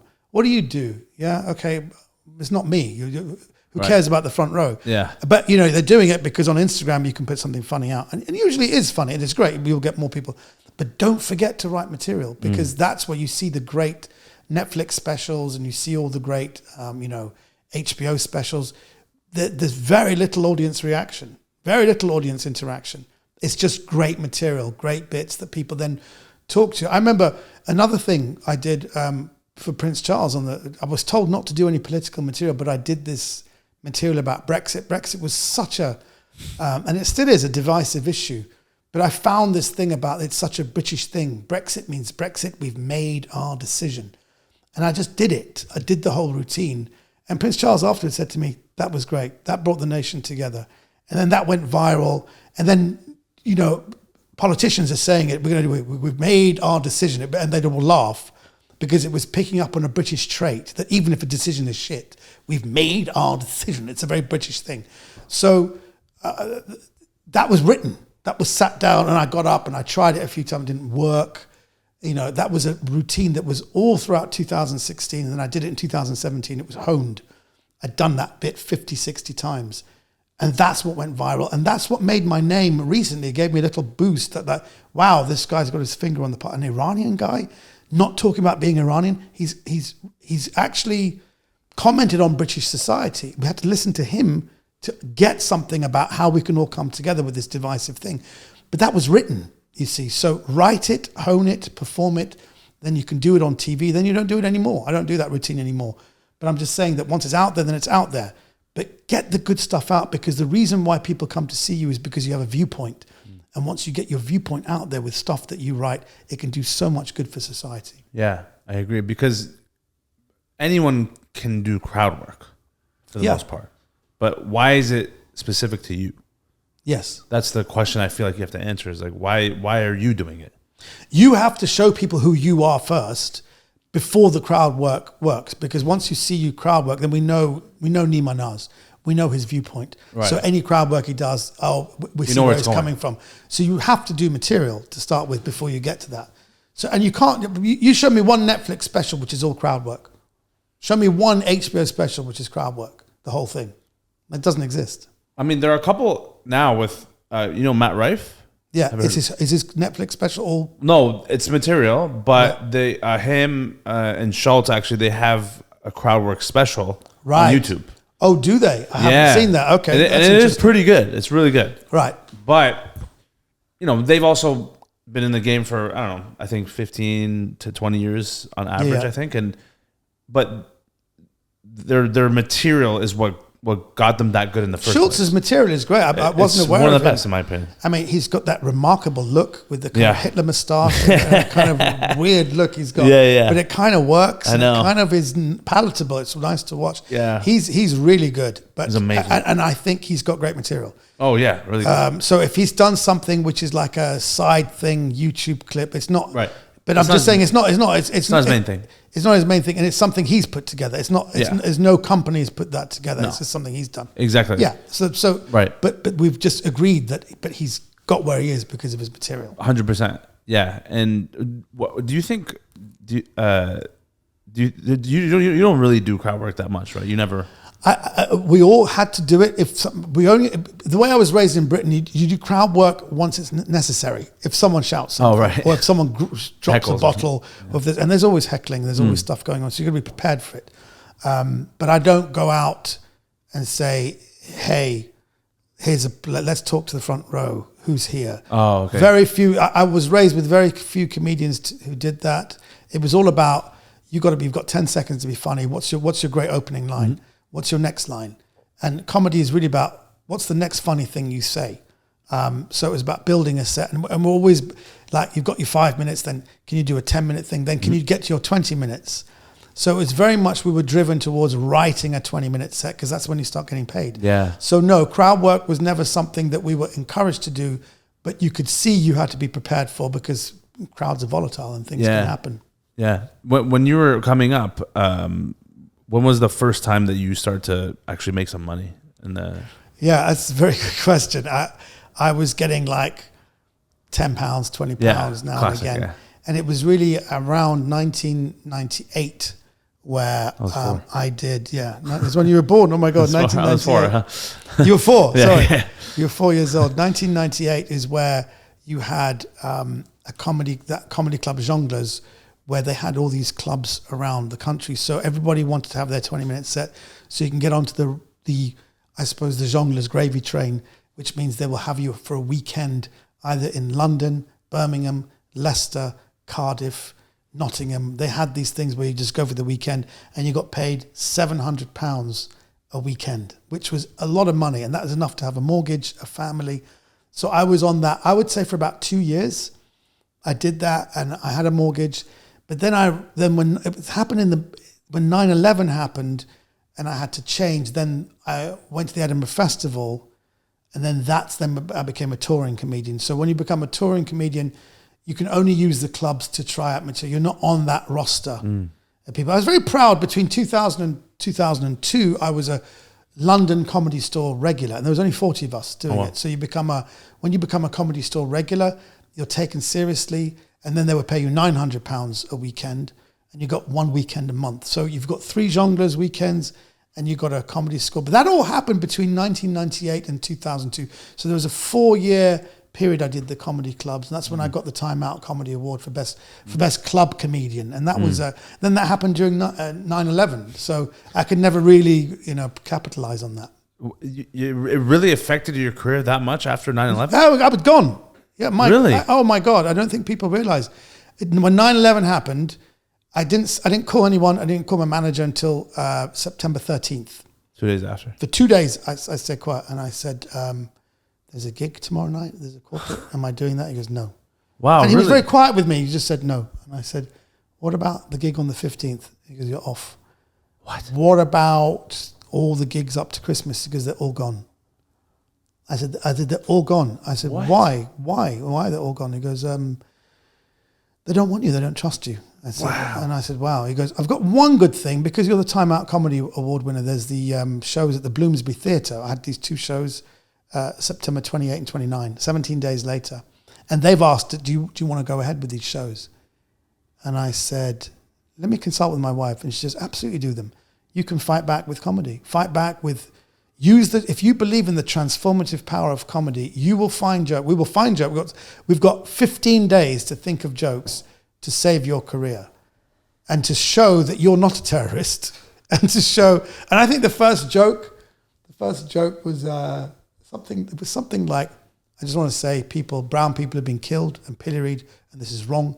We're not all in the same thing. And I want you all to know I'm standing up. I'm going to stand here and I'm going to, use comedy to prove who I am, because I am who I am. I know who I am, and I deserve to be here. And there's a big round of applause. I want you all to know, my real name is Sven. I'm from Göteborg in Sweden, and I've got nothing to do with Iranians. And it was such a big. And I got a great review in the Guardian. Nice. The Guardian newspaper really said this guy's hilarious, and it was. They all come to watch you if you're a comedian under pressure. That what has he got to say? I was cancelled, so it was such a huge thing. What's he got to say? So that everyone came. A lot of comedians came that night. The newspapers came, and thankfully it went really well.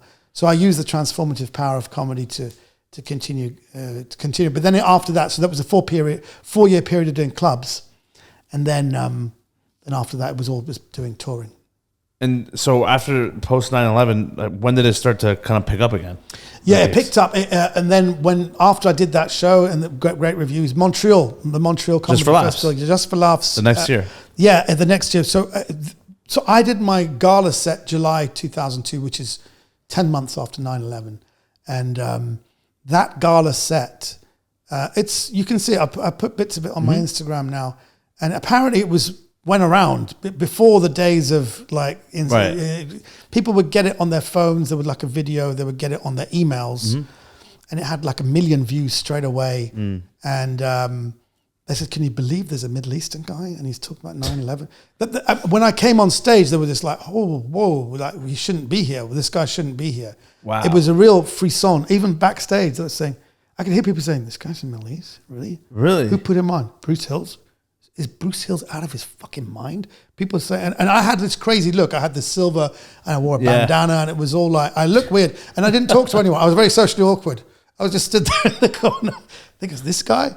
He goes, "You going?" I went, "Hi." He goes, "You going on now?" Okay. But I was like, didn't talk to anyone. Nothing. I had nothing. I had no social skills. I just like stood there, and I went on, and the crowd went nuts. And the next day, in the Montreal Gazette, I don't know if have you done Montreal, but they used to have these Montreal Gazette. They have a grid of like who the comedians, who was the host. It was Joan Rivers was the host. Oh wow! 8 comedians, and then they would mark you who had the best joke, who had the best look, best opening line, and I was like top of. I won out of the 8 columns. I think I won 5. Oh shit! For best opening line, best set, funniest material. It was all that.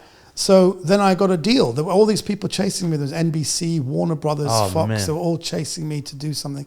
So I finally signed a deal with NBC, and then we were developing a sitcom with amazing writers who wrote Analyze This and Analyze That. Yeah. And then just as we're about to finalize the pilot, the tanks roll into Iraq. And they go, we can't really give you a sitcom right now. Jesus. So, but to give NBC credit, they said, look, in our contract, we've got you to write your own sitcom, but we can also use you as an actor for someone else. I said, yeah, sure. We're going to get you some meetings. So I met some people. I met Whoopi Goldberg. Yeah. They flew me out to New York to meet Whoopi. And I really liked Whoopi. I thought Whoopi was great. And she goes, "Are you Muslim?" I said, "Actually, I'm a Baha'i." She goes, "Oh, I like Baha'is. Baha'is cool. She knew about Baha'i. She knew all about Baha'is for some reason. Interesting. Yeah. And she goes, "Baha'i faith is real cool. They all believe in oneness of God and oneness of religion. I like all that." So she trusted me. And then so they could use me in Whoopi's sitcom. So that was an amazing experience I was in New York. This is now exactly a year and a bit after 9/11. So we're doing a show, New York based in New York, shooting in New York, set in New York. And it was really amazing to see a Middle Eastern character. Everybody was shocked. And there was a lot of attention on me. There were lots of profile pieces about me in the New York Times. Who is this guy who plays Nassim? And I was like kind of in the credit, because I was the NBC guy, you had all the actors that goes, and Omid Djalili at the end. So they gave me that special thing. Nice. It's Whoopi's show, but it's also this guy as well. So we were like position number 1 and number 2. And it was an amazing experience to work with someone like Whoopi, who was really funny. I actually had a very good chemistry with her. So you'd do a take A, take B, and then we realized if we worked something out in rehearsal that got a big laugh, they never used it in the edit because the writers were upset.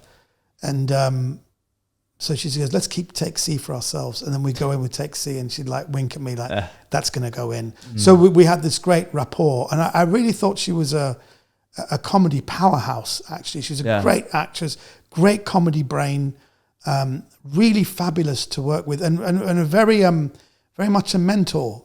She wasn't. She was aware that the cast she had got together were people that she really wanted. I was kind of foisted on her a little bit, but she kind of liked me too because I pushed her. We pushed each other comedically. So I think she appreciated that there was a stand-up there. Yeah. And we had great people, like the great Paul Mooney. Paul Mooney, who wrote for Richard Pryor. He was one of the writers. So he would make sure I had good lines. And it was actually him, I would say Paul Mooney pulled me to one side. This is when you're talking about real validation. He was saying, oh my God. He goes, America's not seen anything like you. He goes, you are just like a comedy. You're a comedy machine. And he would like say, he goes, I've not seen something like this since Pryor. Oh, wow. He would like say, huge. you're like the way Pryor was. Pryor was just like a machine. And he goes, it's just like, keep going, brother. And every time he'd be laughing his head off in rehearsal. And he was, I would say, God bless him. He's passed away now, but he was, I would say, one of the main inspirations. And at the time, I didn't even know who he was. I didn't even know who Paul Mooney was. I wasn't aware of him. Right. She just kept saying, Paul really likes you. That means a lot. I said, that guy? He's one of the writers. He goes, yeah, but you don't know about Paul. And every time she would tell me, she got taken away. So I never knew who he was until one of the guys, because Paul Mooney's he's at Caroline's, let's go and see him. And I would watch him. I said, this guy's a comedy genius. He's hilarious. Yeah. He was like coming up with stuff that was like, I was laughing my head at it. And he was saying, he goes, screw Africa. I can't stand Africa. He goes, whenever there was like a raid on Entebbe, the Jews would send like guns and ship any Jew, any Israeli outside. They'd come and send bombs and kill a lot of people just to get a few people. Whereas African people, they were all shipped over. You get nothing for 500 years, and a few guys show up with a briefcase full of watches. Go fuck yourselves. I thought, this guy's hilarious. And I thought, he's a comic. And then Whoopi would say, and I said, this guy's hilarious. She goes, I don't even know who Paul Mooney is. He's giving you encouragement. You don't even know who he is. Yeah. Fuck you, Omid. She's like, have a go at me. But then then unfortunately when the show was over, I never kept up with him. But then I realized what a great comedy great he was. So I would say that was where things picked up for me, and it was a very exciting time to be in New York, 2003, 2004, just after 9/11. Well, that must have encouraged you to keep going even at that stage of your career. Yes, and it was amazing that the show got cancelled. Everyone was surprised because it was the lead-in to Friends, the last season. Oh, wow. So they were trying to develop it so when Friends is going to go, they were losing Frasier that year as well. Wow. So the Whoopi show was in pole position to then carry on. And I don't know what happened behind the scenes. It was Carsey Warren and Amanda Bach. There was some kind of problem and the show got cancelled. So then that released me to go back to England, and then went back to England. The first thing I did in 2004 was live at the Apollo. And as soon as I did live at the Apollo, the BBC called me in straight away and says, where have you been? You you got nominated for the Perrier Award in Edinburgh, then we never saw you. I said, I was in America. Because those days there's no social media. I was just gone. I was one of the five. We were 5 Perrier nominees that year. It was me, Jimmy Carr, Noel Fielding, there's a few other people, all went on to have great careers. But I was out. No one saw me. I went to America, but there was no YouTube clips. And nobody asked, out of sight, out of mind, what happened to that guy? There was no even inquiring about where I was. Wow. But I was in America, and all my friends said, keep going. And they couldn't see the show. We were just doing a show in America, so nobody was aware of this show. Yeah. And then they said, what were you doing? What was that? You're working with Whoopi Goldberg. The BBC people, not even heard of the show. You don't even heard of the show. In those days, back in 2004, there wasn't any kind of understanding. Now we've got streamers. Now we've got everything. Everything that's on American TV and British TV. Everything. They had no clue. And they said, we want some scripts, we want an idea. And then I did the Omid Djalili show, which shot a pilot in 2006. Then I had a TV show. Was that one of your highlights of your career? Yes, I would say doing the very first Middle Eastern person who had his own TV show on BBC One, which is huge. Crazy. In fact, in the whole, I would say the only other non-white, America's different because you've always liked black. I mean, Chappelle's show was on the year before my show, and again, that was a show I was not even aware of. That's crazy. I wasn't even aware of that. That's insane. So I'm doing the Omid Djalili show with absolutely no reference to Dave. I was aware of Dave Chappelle. Right. I'd seen him at the Edinburgh Festival when he was 19, thinking this guy's really funny. But I didn't know he was a big TV star. That's cool. So I had that show, and we did 2 series of that. And we didn't do a 3rd series. It was 2. I mean, you have to spend, again, a whole year writing. Yeah. Then it takes 4 months to shoot. And then you got to wait until you get your slot. So it was in a 4 year period from 2006 to 2009. I was doing that. But I'm very proud that it was a show called The Omid Djalili Show. And you know what? Actually, I've put some things on my Instagram because some things still kind of, there's some of it doesn't work now. But one thing I learned is that you have to be in the edit and you have to be very strong. And when I look at certain sketches and when I look back at the full show, I think, okay, that was a battle I lost because I didn't like that sketch. Right. It was a sketch written by someone else. It wasn't written by me. It's a mixture of like you write your shows, but then they bring in writers. Of course. To punch it up. I don't like that. It's funny for you. It's not funny for me. Right. But it's out there. Yeah. And it wasn't a great sketch. So I learned that actually as you get older, you have to be a bit more strong with your viewpoint and with what you think is funny. And you've got to be in the edit. That's why the power of social media is there. That's why what you're doing is fantastic because I can see, I look at your videos because I know the way you edit it, you always edit with a laugh. Something has to be funny to make us think, oh, there's another Neema, there's another thing. So you have power over your, I've rarely looked at anything of yours thinking, well, why has he done that? It's always like, oh, that's funny. Great punchline. You see, and that's because you're doing it. Interesting. It's very important. 100%, I agree. When did you say you found your voice in comedy? I found honestly, it was that Brexit routine in 2017. So that's like 17. I would say it was 8 or 9 years after the Omid Djalili finished. I was still doing comedy. I took some time out as well because I wasn't spending time with my family enough. I thought this is not right. I can't really. So I took a bit of time out and really recalibrated and really thought about. Yeah, just trying to find what you really wanted to do going forward and all those things, right? Because they always say, write a book. Okay, I'll write a book. Do this film. Do the film. Right. Hey, help me produce this movie. Let me produce this. I'll get involved. And you get involved. And then it was only around 2017 I started thinking about, what do I want to do? And all this stuff about finding my voice. Let's go and find the voice. So I would say that show, the amazingly named Schmuck for a Night, it was based on, the king of comedy with Robert De Niro. When he says it's best to be, king for a night than schmuck for a lifetime, which is what he says at the end. So I thought I'd call my show Schmuck for a Night. Nice. And I would say that was the show where I was at my most authentically me. And what came out of it was a couple of TV spots where there's, again, YouTube clips where I don't make any money, but other people have taken them out. Of course. But at least they got my name out. But that was, I would say, the first time I'm really finding my own voice. So that would be, Neema, exactly, I would say 21, 22 years after I'd started doing stand-up. Wow. So it's a long process, but it's worth it if you stick with it. Yeah. And now that I know what I want to do, now I'm trying to build a show that I'm proud of. That's the thing. So I can, because I often look back at myself and go, oh, no. I'll start watching something and I'll click off. And go, oh, you look too fat there. Or, why did you say that? That's so stupid. Oh, did I really say that? Yeah. Once I said the late, great Ayatollah Khomeini, because I was so tired. I wanted to say I just said the late, great Ayatollah Khomeini. People like, even my managers, what the hell are you saying? I said, I didn't even know what I said. I don't remember that. And there was always people, but my team would laugh. You did it again. And they were like, say, you said this. Yeah. When did I say that? Because I was so tired. But I would say 2017, I began to start finding 2017, 18, then 2019, then 2022 with a show I did as well, where I was in a suit and a tie, but I was a bit more.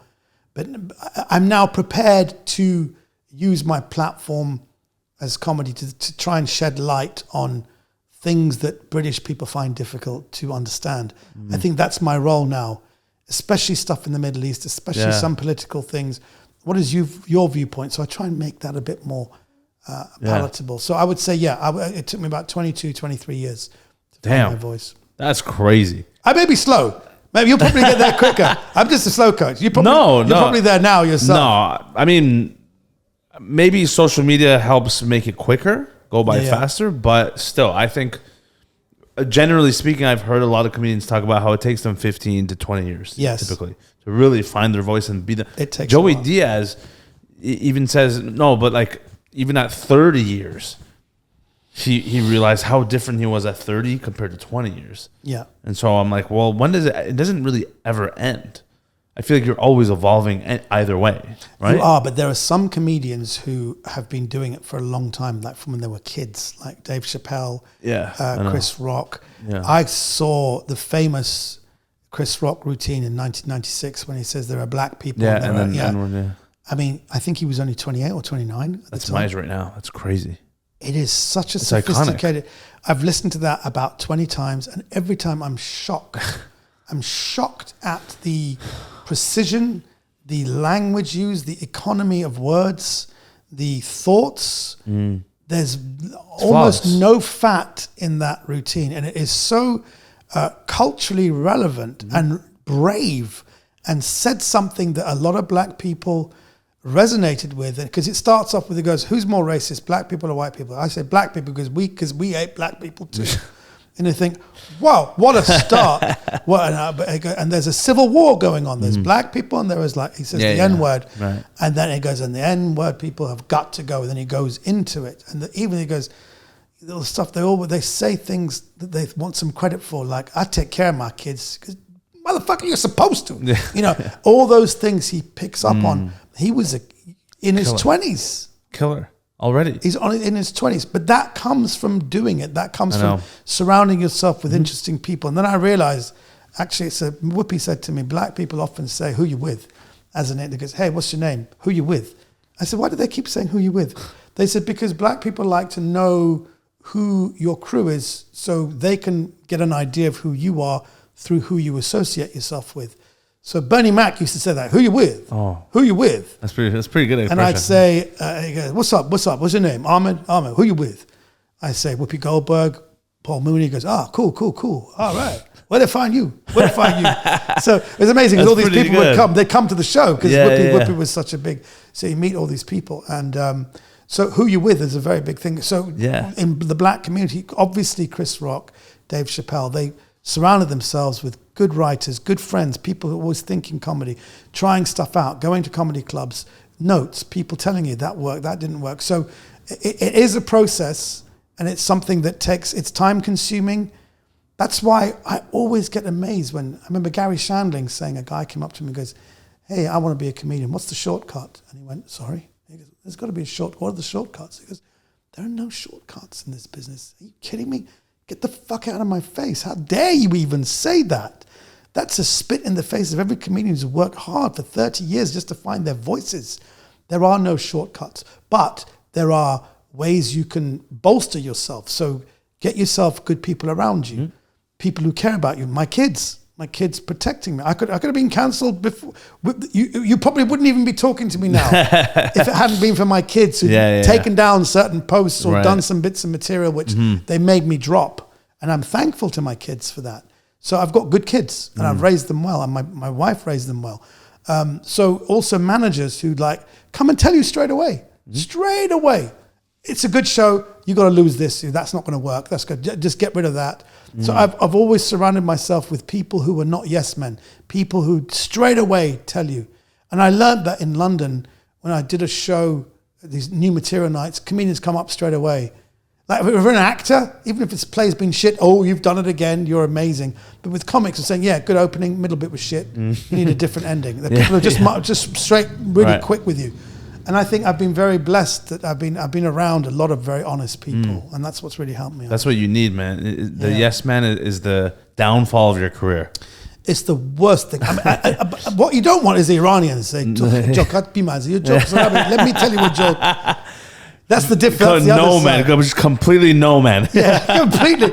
همه چی آشغال. آشغال بود. بذار من یه جوک بگم. Yeah. I did that in my show. It's hilarious the way they think they know everything. But I think that's the thing I've learned is actually, who do you consult with? Who are the other comedians you associate with? Who are the other comedians you talk to? And you say, I've got a bit, what do you think of this? And you trust them. You trust what they think. They say, no, I don't think that'll work. Have you thought about this? And you consult with them. Consultation, I think, is the most. You can't do this by yourself. When you look at Dave Chappelle or Chris Rock, all these great comedians, they haven't got there by themselves. They've had people who have helped them and told them this doesn't work, and you've got to stop it. Yeah, you need people to make an intervention. I've actually had people intervene on. I've had a couple of comedians, and we've been talking about it. You need to stop doing that bit because that just makes you look so awful. Oh wow! And it's so wrong. I said, "Wow, really? I've been doing it for like a year." Yeah, I've been meaning to tell you, and then I drop it, and then suddenly people like me again. I thought, what am I doing wrong? You know, you've got to be open to people saying that really doesn't work. It was not funny, you know? It's actually crazy because I was just going to ask you if what you think about comedians having writers to help punch up their jokes or to joke jam. I think it's okay because all the best people do it. You surround yourself with people who, if I have a comedian who comes along and even sits in the audience to watch me, I'm thankful. Yeah. Because I'll always consult with, I always say, what do you think? Like my support act, Booth B. Graffo in Britain, he's a great comedian, and he, hasn't got time, but he'll sit down and watch and think, okay, here's a couple of notes. I think you should maybe throw the punchline. You're too hard on the punchline there. So yeah, I think you should listen to other comedians. And actually, it's worked. It works whenever they give a note, and it works. He'll always say, "Hey, did that note work?" Yeah, it worked great. Yeah. So I think it's good you have to work with other. It's not a question of, is it good or bad to write? Yeah. You have to. Yeah. And you have to work with people in the business. I'm not going to just ask a lawyer, what do you think? It's got to be people in the business. Yeah. I'll ask my manager. My manager is a very big one because he's been around comedy, and he'll just tell me. And actually, he'll suggest jokes. Oh, wow, really? He'll suggest jokes. Interesting. He'll like leave a message and say, I think you should do a routine around this. This is really blown up in the news. So he'll suggest things. And I think, well, I didn't know that. And then I think, yeah, actually, no.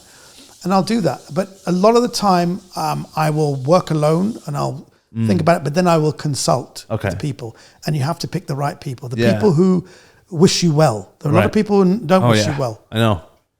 Avoid those people. Oh, yeah. And we've had our fair share of experiences with bad comics or comedians who aren't professional, and they have wrong intentions or whatnot, but on the other hand, we've also worked with really brilliant comedians that are also on my level or less or more, and we found it very valuable doing joke jams with other comedians and to workshop things, just workshop, and it's like you might not even come out with one tag, but at least maybe it sparked a new idea or a different version of how to say this word or that word, or and then eventually over time, I think you just kind of mold into just a better comic, a stronger comedian. I did that on Clubhouse during the pandemic. Clubhouse was such a big thing. Yeah, Clubhouse was big Clubhouse around was big. 2021. Right. And there were some comedy spaces which were run by the Laugh Factory, and there was a couple of people who I never even met them, but I just knew them.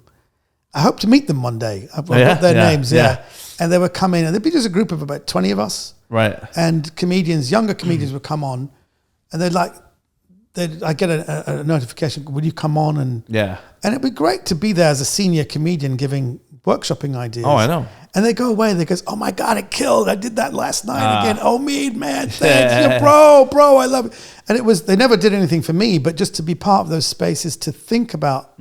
There was one guy who was talking about small dick energy, and I just thought it was so funny. Yeah. He goes, I've got a small dick, and I want to just be open about it. Talk about stuff. So we all wrote jokes together. And it's a fun thing to do. It keeps you sharper. It keeps your comedy brain sharper. And especially for people who aren't the comedy brain geniuses right off the bat, where you have to work really hard to become a better writer.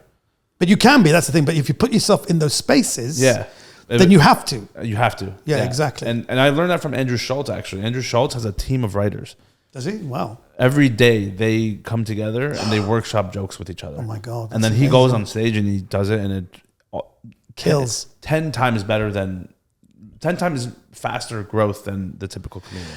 I think so. I think just to workshop some ideas. I mean, I don't do it that much, but where I can, I'm very good at like knowing. I think of something, try it, then it doesn't get a laugh, so I'll go work on it a bit more.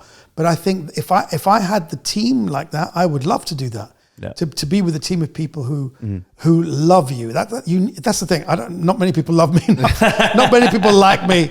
They don't particularly like my comedy. But that would be the dream if I can have a group of 3 or 4 people and come up with material all the time. That's the dream. I know. But if you can get to that, do it. Oh, yeah, absolutely. 100%. I've got no problem. There are some comedians who don't like that. I know. They're very particular. They said you should be writing your own stuff, and it's true.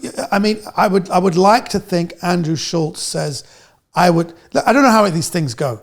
If people just say, okay, we've got this idea, and then he has to adapt.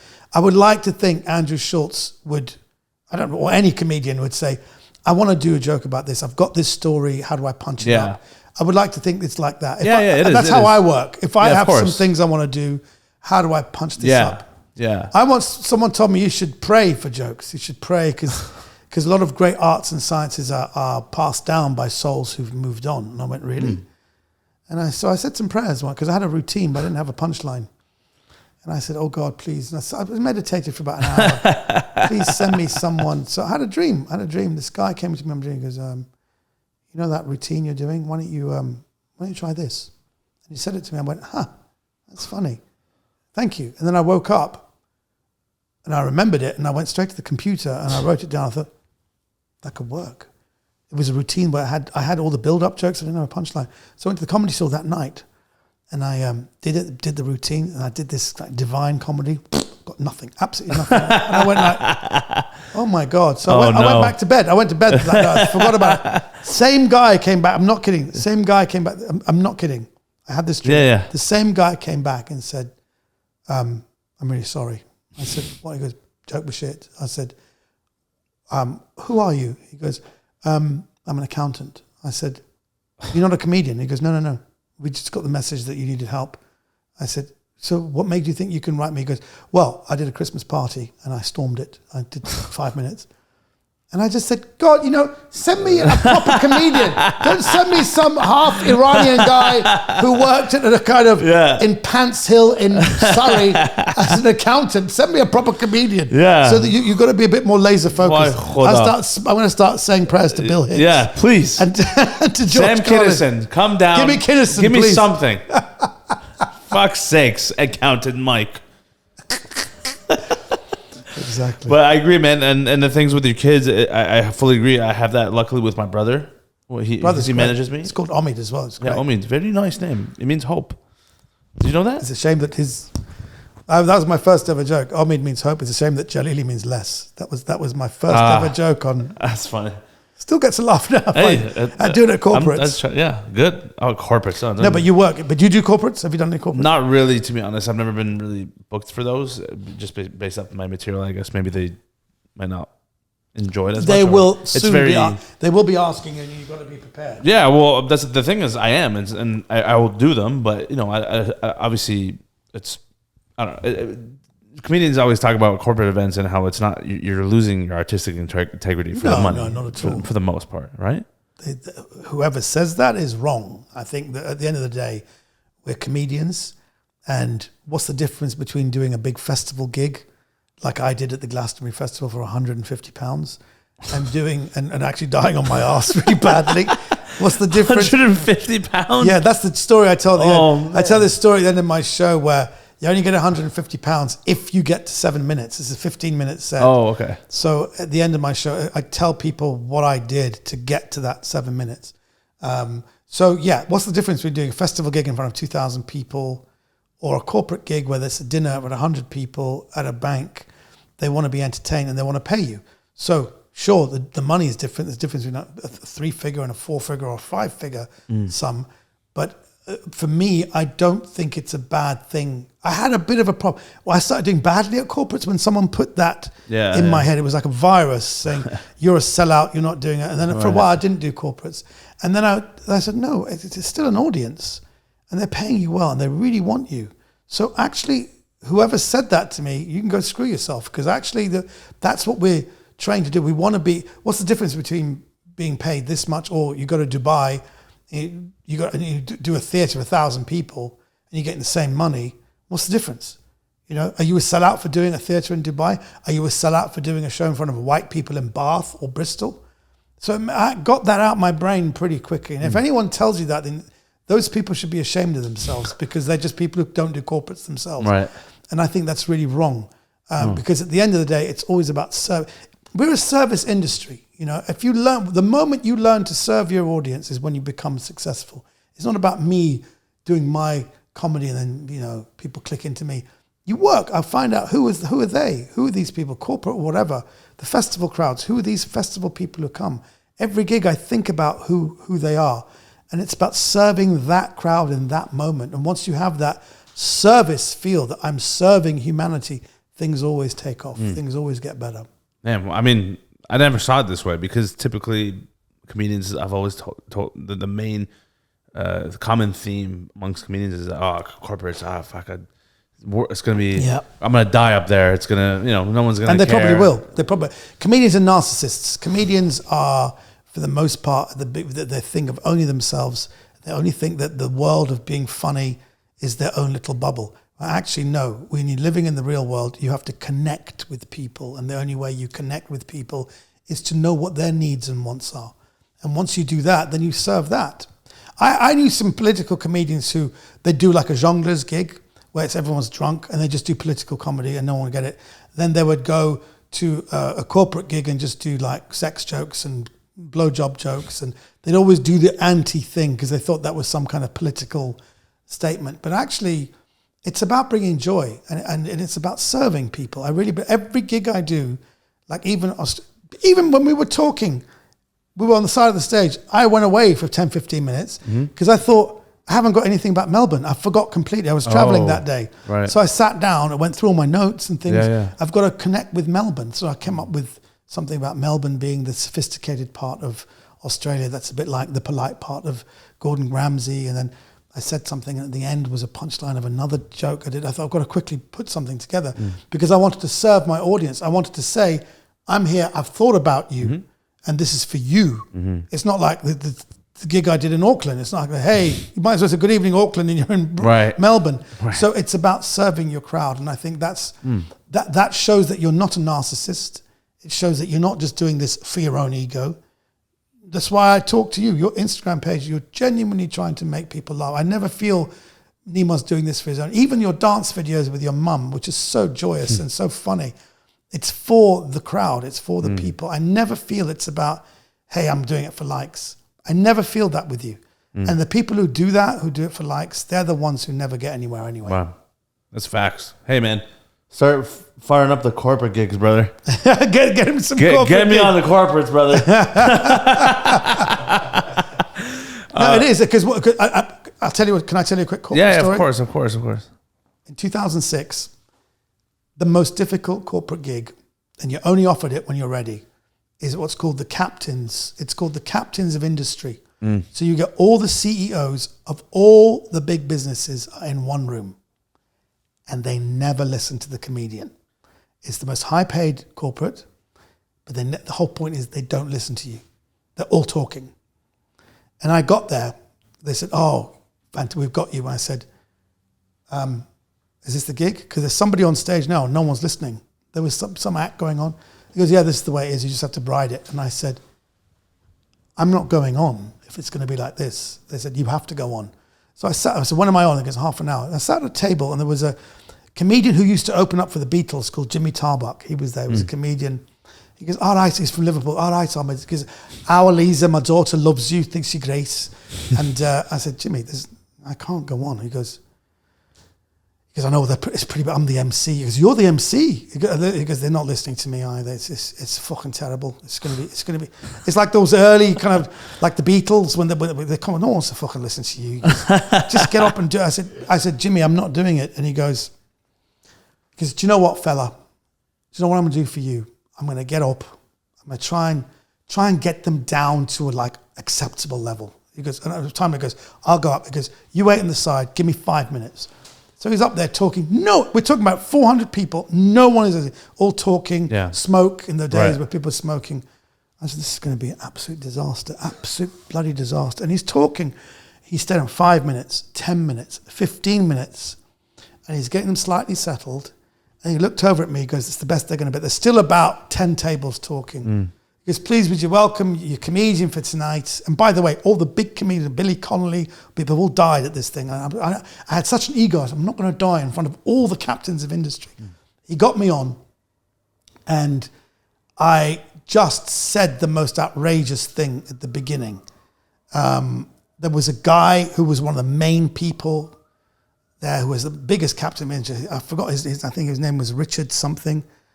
And I said, I'm an Arab, and I've always wanted to do comedy, and I came to this country and I studied brutality, buggery, and incest, and I got a job with Richard Hammond, like that. Okay, and the play, and everyone went nuts. Oh, really? Because I mentioned the one person who was talking, and he said, "What are they saying?" They would say, "He's fucking take the piss out of you," and they all started listening. I just attacked the most senior person there, and they all listened, and I never got a standing ovation. Wow! And after that, I would say I got 25. I got booked for 25 corporate gigs, one after the other, from 2006. Wow. And that was we fit them in between filming. I was doing the Omid Djalili show, so I was fit them in. But I'll never forget that night where I always give thanks to Jimmy Tarbuck for settling them down. But I also thank my own inner ego. Like, I don't want to die in front of these people. But I never thought they might book me. I just thought, I just don't want to die. I want to serve them. How do I serve them? How do I make them laugh? What do I do to get them all on my side and listen? Because if they listen, they're going to laugh. And I did that, and I didn't expect it. 25 bookings, which totaled hundreds of thousands of pounds. I mean, it was amazing. But it was that service-orientated thinking that changed that particular.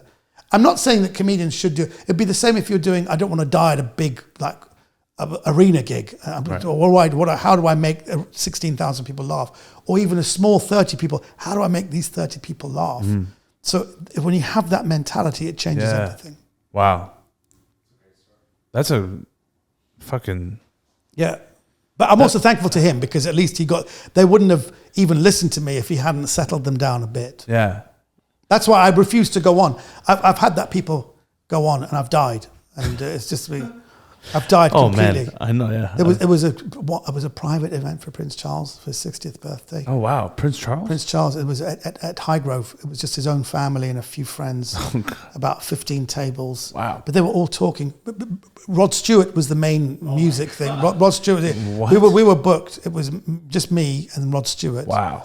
And everyone was talking. And I said to his butler, he's called Michael Fawcett. I said, Michael, when you go on, you've got to talk and get them all settled. He goes, no problem, I'm going to get you on now. I said, Michael, they're all talking. You've got the Queen there. You've got Harry. Wow. You've got Wills. They're all talking. Oh, wow. Everyone is talking. You need to calm everyone down. He goes, don't worry. Stop stressing. I said, Michael, comedy only works if everyone is silent. You've got to get them saying, leave it to me. He went, ladies and gentlemen, Omid Djalili. Jesus fucking Christ.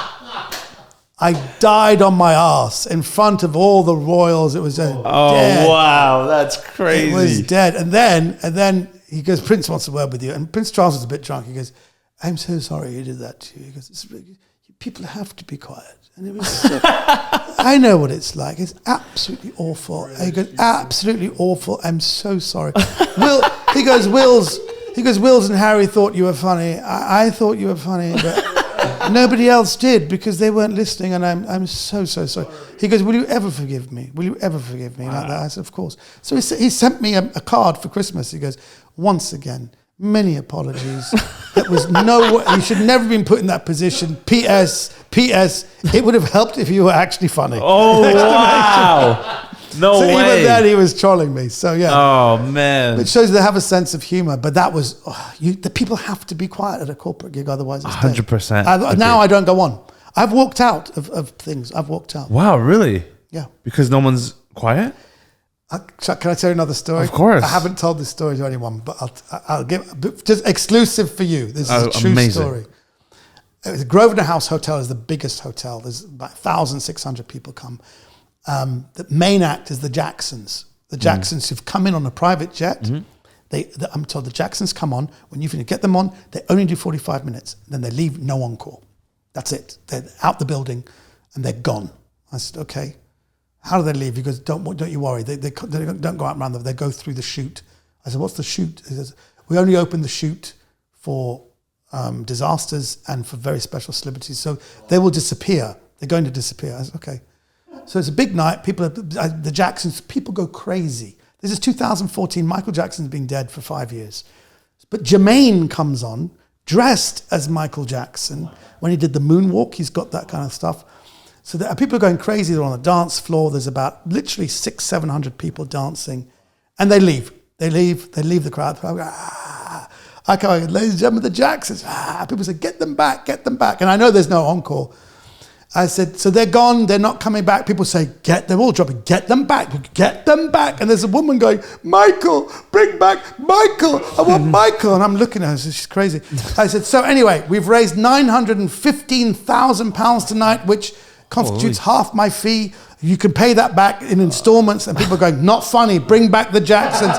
Bring back the Jacksons. The woman's going, well, Michael, where's Michael? Oh my God. I said, so the Jacksons are not coming back? He goes, well, bring back the Jacksons. Where are the Jacksons? I said, woman's going, where's Michael? And I couldn't help it. She goes, where's Michael? I said, bitch, Michael's been dead for 5 years.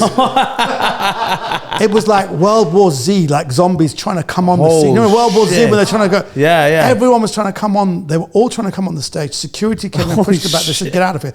There's a guy came, rushed up. They just stopped him. He was trying to kill me. Wow. And I was standing at the back. They goes, how do we get up? There's people waiting for him at the front of the hotel.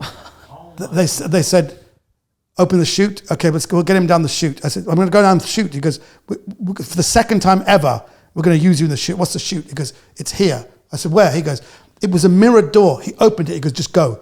There was a mirror door opened, and I went down. I went down these stairs, and I went up some stairs, and I came out. I said, I don't know where I am. I have no idea where I am. And I didn't know who to call. I was calling my cab. I said, where are you? He goes, I don't know. I said, I don't know where I am. And I walked around and brought me right to the front of the hotel. And all these people said, there he is! And they started chasing me. I ran down Park Lane. I ran for my life. And I caught a cab with 8 people chasing after me. It was incredible. Wow. Just because I said, bitch, Michael's been dead for 5 years. So the Crazy. The chute was, there's a secret exit behind, you got mirrored walls. It's a mirror, but the security know there's a little knob you undo and it opens and you go out. Oh, wow. So it's a secret exit. That's crazy. It takes you around the back of the hotel, But but I was supposed to go around, but I walked around stupidly. I walked around straight back to the front of the hotel. Oh, no. Listen, I didn't even know what the hell am I? Went, oh shit! Oh, shit. Run. Literally, there he is. Wow. It was one of those, like a movie. cliche, like a movie. There he is, and there was about 8 people chased after me. Damn, that's crazy. Hilarious. That must have been terrifying in the moment. It was actually at the time. It was terrifying, but thank God there was no money withheld. People said it was just unfortunate. People were drunk, but they were really thinking there was an encore. But I should have said they're going to do 45 minutes. Don't ask for an encore. But I didn't do that. Stupid. So there's things that you're supposed to do in corporates. But But you see, that's a great story you could tell after that happened at a corporate. Oh, and when you're at corporates, either you're the main act or you're the MC bringing on big acts. So I've met some big people who come on and do incredible people like the Jacksons. But the thing with the Jacksons, they said, don't even look at them. They won't look at you. They're not going to talk to you. They're not even going to make eye contact. So when I asked the Jacksons, I went, guys, and they just walked straight past me. I went, Jermaine, hey, yo. Hey. They didn't care about me at all. Right. So that was the only sad thing. I love that. Damn. That's amazing, man. Yeah. Well, so do corporates because shit happens. All right, book the one with Jacksons, please. Speaking of movies, I want to actually ask you a couple of things here. So first of all, my favorite movie that you were in was Over the Hedge. Oh my God, yes. People still remember that. The Persian Cat. Yeah, that was one of the first times I was conscious enough. I think it was 2006. 2006 it came out, yeah. I was watching it, and that was one of the first times I was like, oh, wow, that's really funny. I wish I could do that. Really? Yeah, I remember. How old were you? I was 12. I inspired you after watching that. You thought, I want to do that. You saw the cat. You didn't know it was me, but you just thought I want to be. No, I knew I want it to was do you. voices. I knew it was you because I'd heard of you from before that, even with your comedy. And my dad was a fan. You know, my family, right? Everyone knew you. But I realized, oh, what the hell? That's the guy who did stand up, and he's doing a voiceover. And like it was same thing, the same effect I had when I saw Russell Peters for the first time. Yeah. I was like, wow, this Indian guy's on stage doing Chinese jokes. You could do that? And so that was the same effect for me with when it came to voice acting and acting in general. I was like, wow.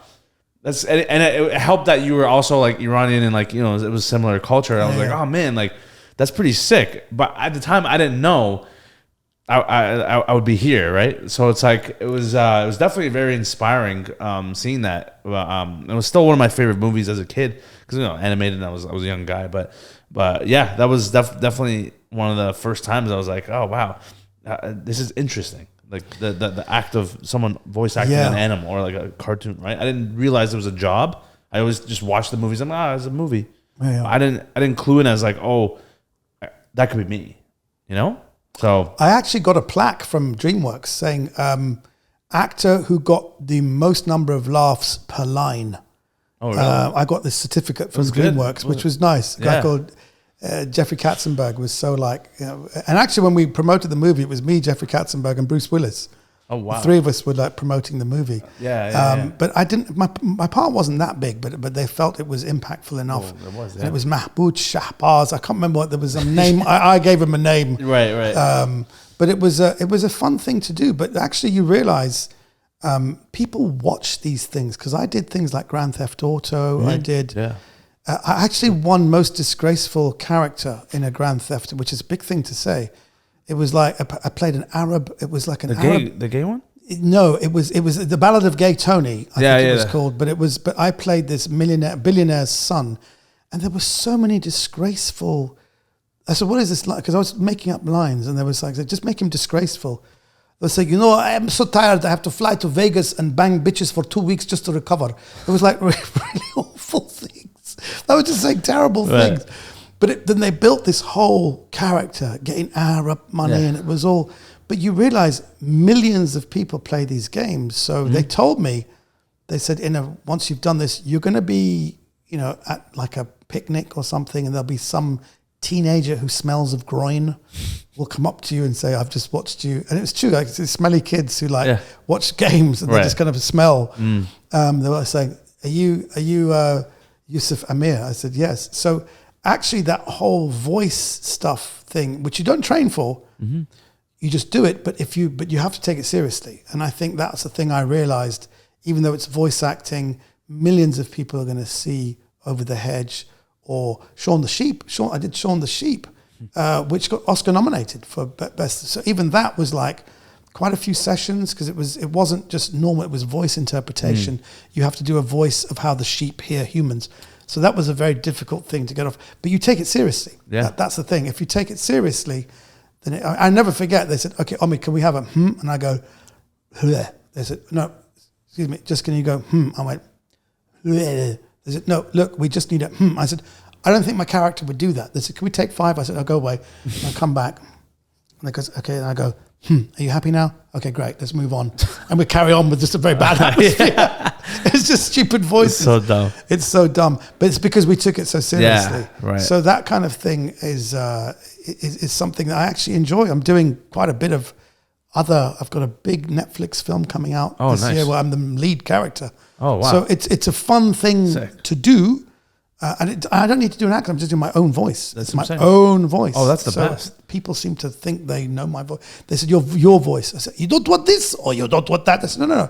Just your own voice. You don't want this? You don't, what are you talking about? I will do whatever you want to do. This is nonsense. Let me tell you something for nothing.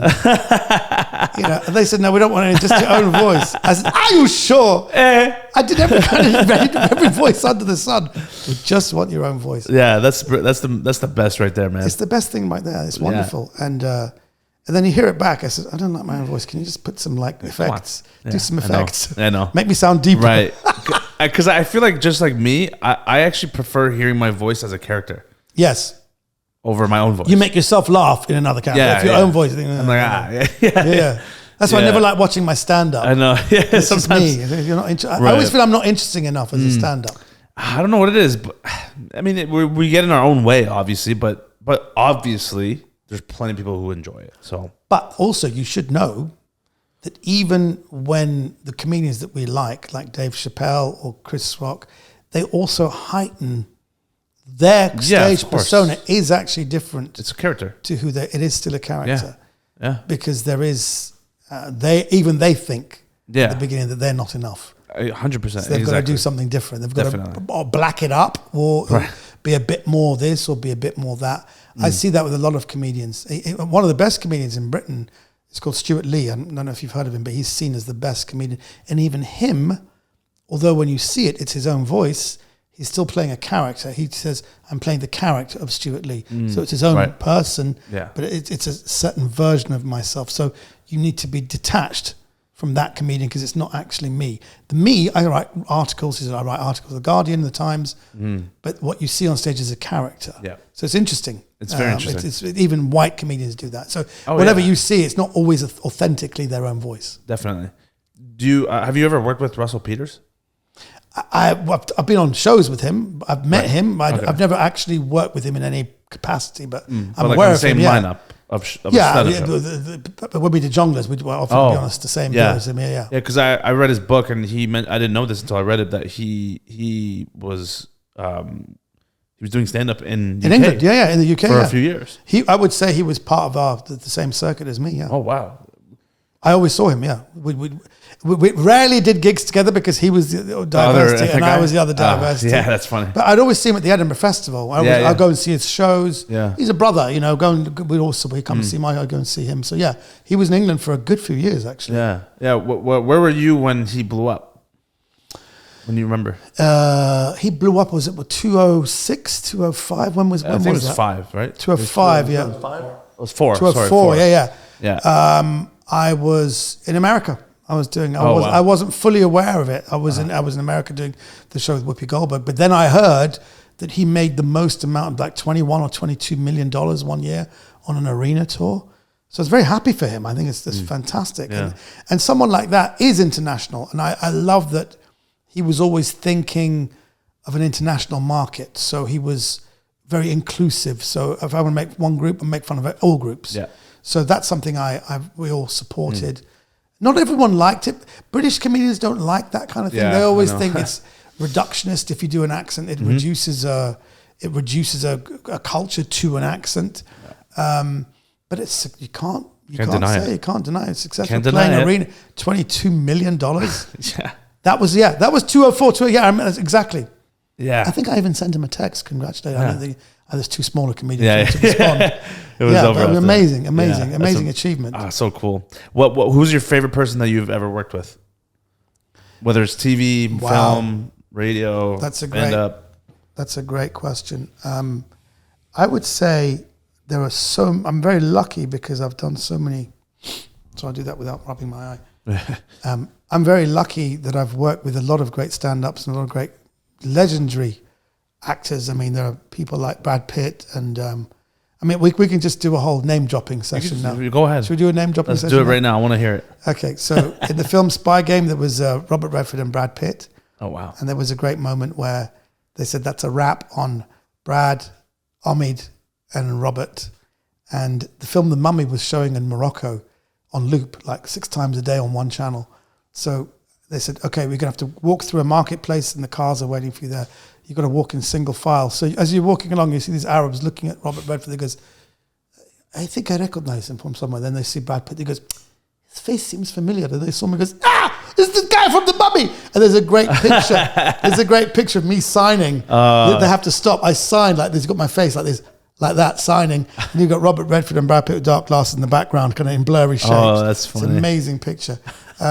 So I would say I really like Brendan Fraser in The Mummy. I thought he was that's awesome. He's a really wonderful human being. He's Canadian too, so you should be very proud. Yeah, very. He's your countryman. I would say Oliver Reed in the film Gladiator, the guy who played Proxima, who actually died. He died during the filming, and it was a shame because he wasn't supposed to be. He didn't drink, but he had been an alcoholic, and then after being sober for 5 months, he was challenged to a drinking competition by British sailors. No! And unfortunately, he took a whole lot of rum shots and he dropped dead and he died. And it's a shame because the end of that movie is. You've seen Gladiator, haven't you? Yeah, of course. We used to watch it all. Yeah, amazing. You know, when Commodus is dead and then Maximus is dead, then Proximo, the gladiator trainer, comes down and gives this massive speech in the script. I was crying. Gives a massive speech about the end of Rome, that this is the corruption of Rome, and the last person with any integrity is dead here, and he deserves a proper Roman burial. And he lifts up Russell Crowe's, in the script, Maximus's body, lifts him up above his arms, walks him out of the Circus Maximus as a connection between the two gladiators who survived, and he takes him out to give him and it was very moving, but they couldn't shoot that, unfortunately. So, but I had, and he died 3 weeks after I had my scenes with him. And he was one of the most generous, lovely human beings. He just, you know what filming's like. You do your filming, but 90% of it, you're just talking. And he just spent the whole 2 days with me. Didn't want to talk to anyone else. Wow. Just me and him. He told me his life story and was very interested in my career. Because tell me about stand-up. Tell me about the first time I've been with a big actor who was asking a lot of questions about me. And I thought he was spiritually generous. And I didn't realize how loved he was because he'd been in the industry for so long. All the crew knew him. All right, Ollie, how you doing? And he knew everyone's name. So it was a very good, very good example for me to see that an actor who's 67 years old remembered the names of all the crew he'd worked with before. So he was very human. So I would say he would be my favorite person that I work with. But then obviously there are a lot of comedians who I just like. Yeah. There are some very funny. There are a lot of comedians who you're probably not aware of. That there's Tommy Tiernan in Ireland, who I think is one of the best comedians in the world, but probably is not as world renowned as he should be. There are Stuart Lee is a great comedian. There's some really great people, but as far as the actors, and also Whoopi Goldberg, if it wasn't for her, she was so tremendously nurturing. That's the thing. A lot of these stars they've got a big TV show on their back. They don't need to nurture people. They don't need to. But she found the time, check in on me, would bring me to her room, come to my room, talk to me. Are you okay? You're away from your family. You're living in New York. Are you okay? Is there anything I can do? We're so thankful that you're here. That kind of thing they don't need to do. But they did. But she did, and she was very like, are you getting paid? Is the money coming through? You know, because sometimes these motherfuckers don't pay. You know, so she was always like telling me how to navigate kind of Hollywood, and that was really. And she said, by the way, you know, when we're filming the live feed, there's a live feed, which means there's microphones everywhere. You got to be careful that, you know, don't say anything because people hear it. Yeah. So and I said, really? Everything's good. It's all bugged, man, but just on show night. I'll bug any phone call you make. And I didn't know that. So actually I had said some things and I was called in. Oh, wow. I was called in because I was complaining because I wasn't getting paid at one point. Oh, shit. And then they called me in and then they worked because we heard that you're not being paid. And then I realized, okay, they've picked up on the mic. She told me that quite late. Oh, no. I didn't realize. So, but she was great. And she was very, you know, that kind of thing. People who are nurturing and who are very kind, it goes a long way in the business, actually, and it really it helps you grow. So I've always felt these are very good examples for me. All those big stars that I work with, they were all, I would say, very emotionally intelligent people. Yeah, like Robert Redford was, you know, presidential. When he walked into a room, you'd stand up. In fact, Bill Clinton, before he became president, was sent videos of Robert Redford. Said you need to be like this guy because he's naturally presidential. Oh, wow. So Clinton used to watch Robert Redford films and Robert Redford speeches and even videos of him of how he conducted himself because he had so much grace and a presidential air about him. And spending time with him, I found that what was presidential was he listened and he was spiritually very generous and emotionally intelligent. And people like that is what you associated the film business with. It's the most difficult business to get into, but all the people who work in it usually are at that high level so that when you get fired, it means you haven't hit those standards. So that was a big lesson I learned, that actually emotional intelligence and, you know, being spiritually generous are very important qualities in the film business. Yeah, that's good advice too. And I guess lastly... There's a lastly already? Yeah. I mean, we just got started here. I know, right? Do you have any advice for me? Advice for you. Oh my God. As little Omid. Well, first of all, I'm very, very honored that you think that we have any kind of connection. And if I've had any kind of influence on you, I'm thrilled, because I think you're genuinely funny. The only advice I would give you, do corporates if they offer. Definitely do the corporates, because we all need to do them. And don't do it just because of the money. Never do things for money. I think I remember hearing, sorry, I've just forgotten his name. It's a very important thing to say. Who was Michael Jackson's producer? Who's that big music producer? Michael Jackson's producer? Who was... Jamie, can you pull that up real quick? Can you just pull that up? Who is the big... he's a big icon in the... I've just forgotten his name for a second. Quincy Jones. Quincy Jones. Okay. Yeah. I couldn't give you any advice. The only thing I would tell you is something I've done, which has been very good. I'm never motivated by money. That's the one thing, because Quincy Jones also says that in the music industry, if people are doing things for money, God goes out the room, which I think is because this is such a sacred thing we're doing, being in show business and creating art. It's very godly. It's very spiritual in a sense that we're connected with ourselves and then with people. It's a spiritual process. So if you do it with the motivation to make money, God goes out the room. That creativity is then gets lost. So actually, to do things, if you can, without any motivation for money is, I think, a very important thing, because if you do that, then what's for you won't go by you, which is a big thing. But to always be motivated by the work and never be motivated by the money. Obviously, sometimes you've got to be very clear with what your fee is. And if people don't come up to it, you don't do it. You're quite strong about that. You don't really, if you think there's something where you don't want to do, but you'll do it for this price. And if they don't come up to it, then forget about it. You don't do it. You don't worry about doing everything. Keeping your artistic integrity, which you do, is really good. But I would say the main thing is never to be motivated by money. I would say if you do that, then you'll get a lot of money. It's kind of how it works. Khuday shok, exactly. So I would say that, and just be true to your own comedy voice. Never put out anything that hasn't made you laugh. Never do any stand-up where you haven't done it in the mirror and just really laughed out loud. I think that's I never do anything on stage that I haven't actually thought of and gone, ha ha ha. You need to have that feeling that. You got to do the ha ha ha, and then you think, okay, how do I do that? How do I get that across? You have to laugh yourself, and that's where the artistic integrity. Because I've seen people say, I won't say it, but it gets a laugh from the crowd. I said, do you think it's funny? Not really, but it's pandering to an audience. It's some ridiculous sexual joke or some shock thing you say at the beginning, and if it's not funny but it's shocking. It's very easy to do dark, shocking. It's very difficult to actually be funny. I know. So you've got that funny, and always be true to that and never compromise that. That would be my advice. Wow. I hope it's good advice. It's great advice. Thank you. It's very simple. It's advice you'd give yourself anyway. 100%. Intuitively, I feel what you're saying naturally. Yes. It's just nice to have it reaffirmed too. You Yes. know? But Exactly. you're also wording it in a different way where it's like a new perspective, which is also very helpful for me. So another way of saying is stick to your creative guns. yeah, Stick I like to that. those guns. I like that. If you do that, then don't have people say, I think actually, Neema, you should do more political comedy. Do something about women life, freedom.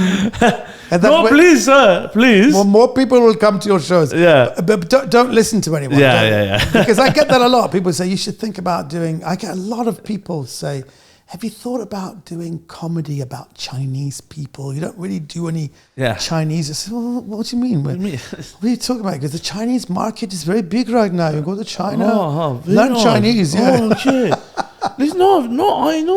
I know. I can tell you a joke. Actually, no, you go to China, it's 1.3 billion. You know there's 1.3 billion so China? many people. You can tour all year round. Exactly. Hong Kong, Guangdong, Guangzhou, Xinjiang. Come on, DK, what's happening? Wu-Tang Clan in Wu-Tang all the time. But that's the thing. Don't listen to other people who think that. But listen to other comics. If a comic wants to punch up your joke and listen to it, and if you agree with it, do it. But if you don't agree with it, don't do it. I get people suggesting jokes to me all the time. I just think, no, I'm not going to do that. No, I'm not going to. Then someone says something, I think, okay, I'll try it. Yeah. And usually, sometimes it works, and I keep quiet about it. I don't say, well, Ian Stone gave me that joke. I would keep it quiet. So that kind of thing, keep your ears open, keep your heart open. And at the end of the day, comedy will always keep your brain sharp and your heart young. And if you always remember that and keep going, and you'll just keep going until, literally we have to keep going till we drop dead. You mustn't stop. That's the thing. There's no other option for me, that's for sure. Exactly. It's either this or nothing. So this or nothing. Exactly.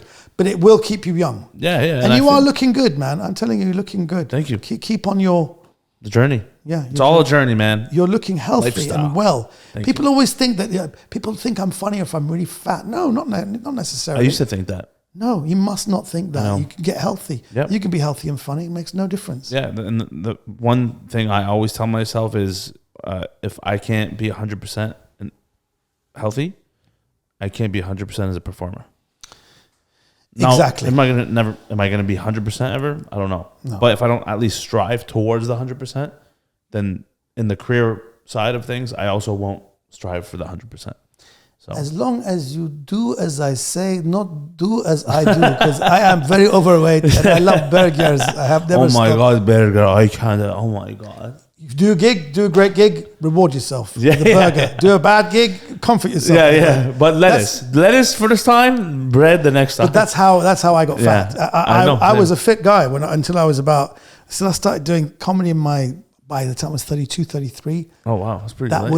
That's when I started putting on weight. And I've never really shifted it. So Right. what you're doing now is the right thing to do. Shift it now, and then you're set up for life. Barakallah. I'm proud Thanks, of you. man. I appreciate Really it. Thanks for doing the podcast. I love being here. I love being with you guys. But are you hungry? I'm starving. I'm starving. Please, can we go and eat something now? Please, let's go. But before that, can you please, whatever you want to plug for yourself in here? And Yes. I don't know. When are you sending this out? Will it go out before our shows in Sydney or something? Or Not that soon, but it'll be next week. Be next week. Okay. Yes. So come to my shows in the USA. I'm doing shows in Washington on the 29th of September. I'll be in New York on the 30th of September. I'll also be, I think, Seattle 3rd of October, San Diego 4th, LA 5th, and San Francisco on the 6th. It's an American tour. Please go to my website, omidjalili.net, get tickets, and I'll see you there. also UK, all the UK. Then there's a huge UK tour as Yeah. well. So Yeah. come along. I think, what was the show? You saw the show. Was it fun? No, Was it was engaging. It was fun. It was new. I mean, fresh for me. It was my first time seeing you. So to be honest, it was surreal because I was like, oh wow, I'm actually seeing this guy in person. But yeah, of course. I mean, like, why wouldn't it be? I was hoping you'd say a little bit more than just it was engaging. I was hoping just a little bit more than, I didn't get bored. No. I smiled a few times. There were actually a couple moments near the end of the set that I actually liked the most. Right, Because you were on a roll at the end. Yes. And you were doing the whole bit about the balls. And Oh God, that was, it's a true, because it's a true story as well. So, oh man. Yeah, I'm glad. You were killing people with that one. I'm glad. Yeah, Thank you. yeah, Thank you very much. Yeah. Thank you. Thank you guys. Peace. Peace out. Laters.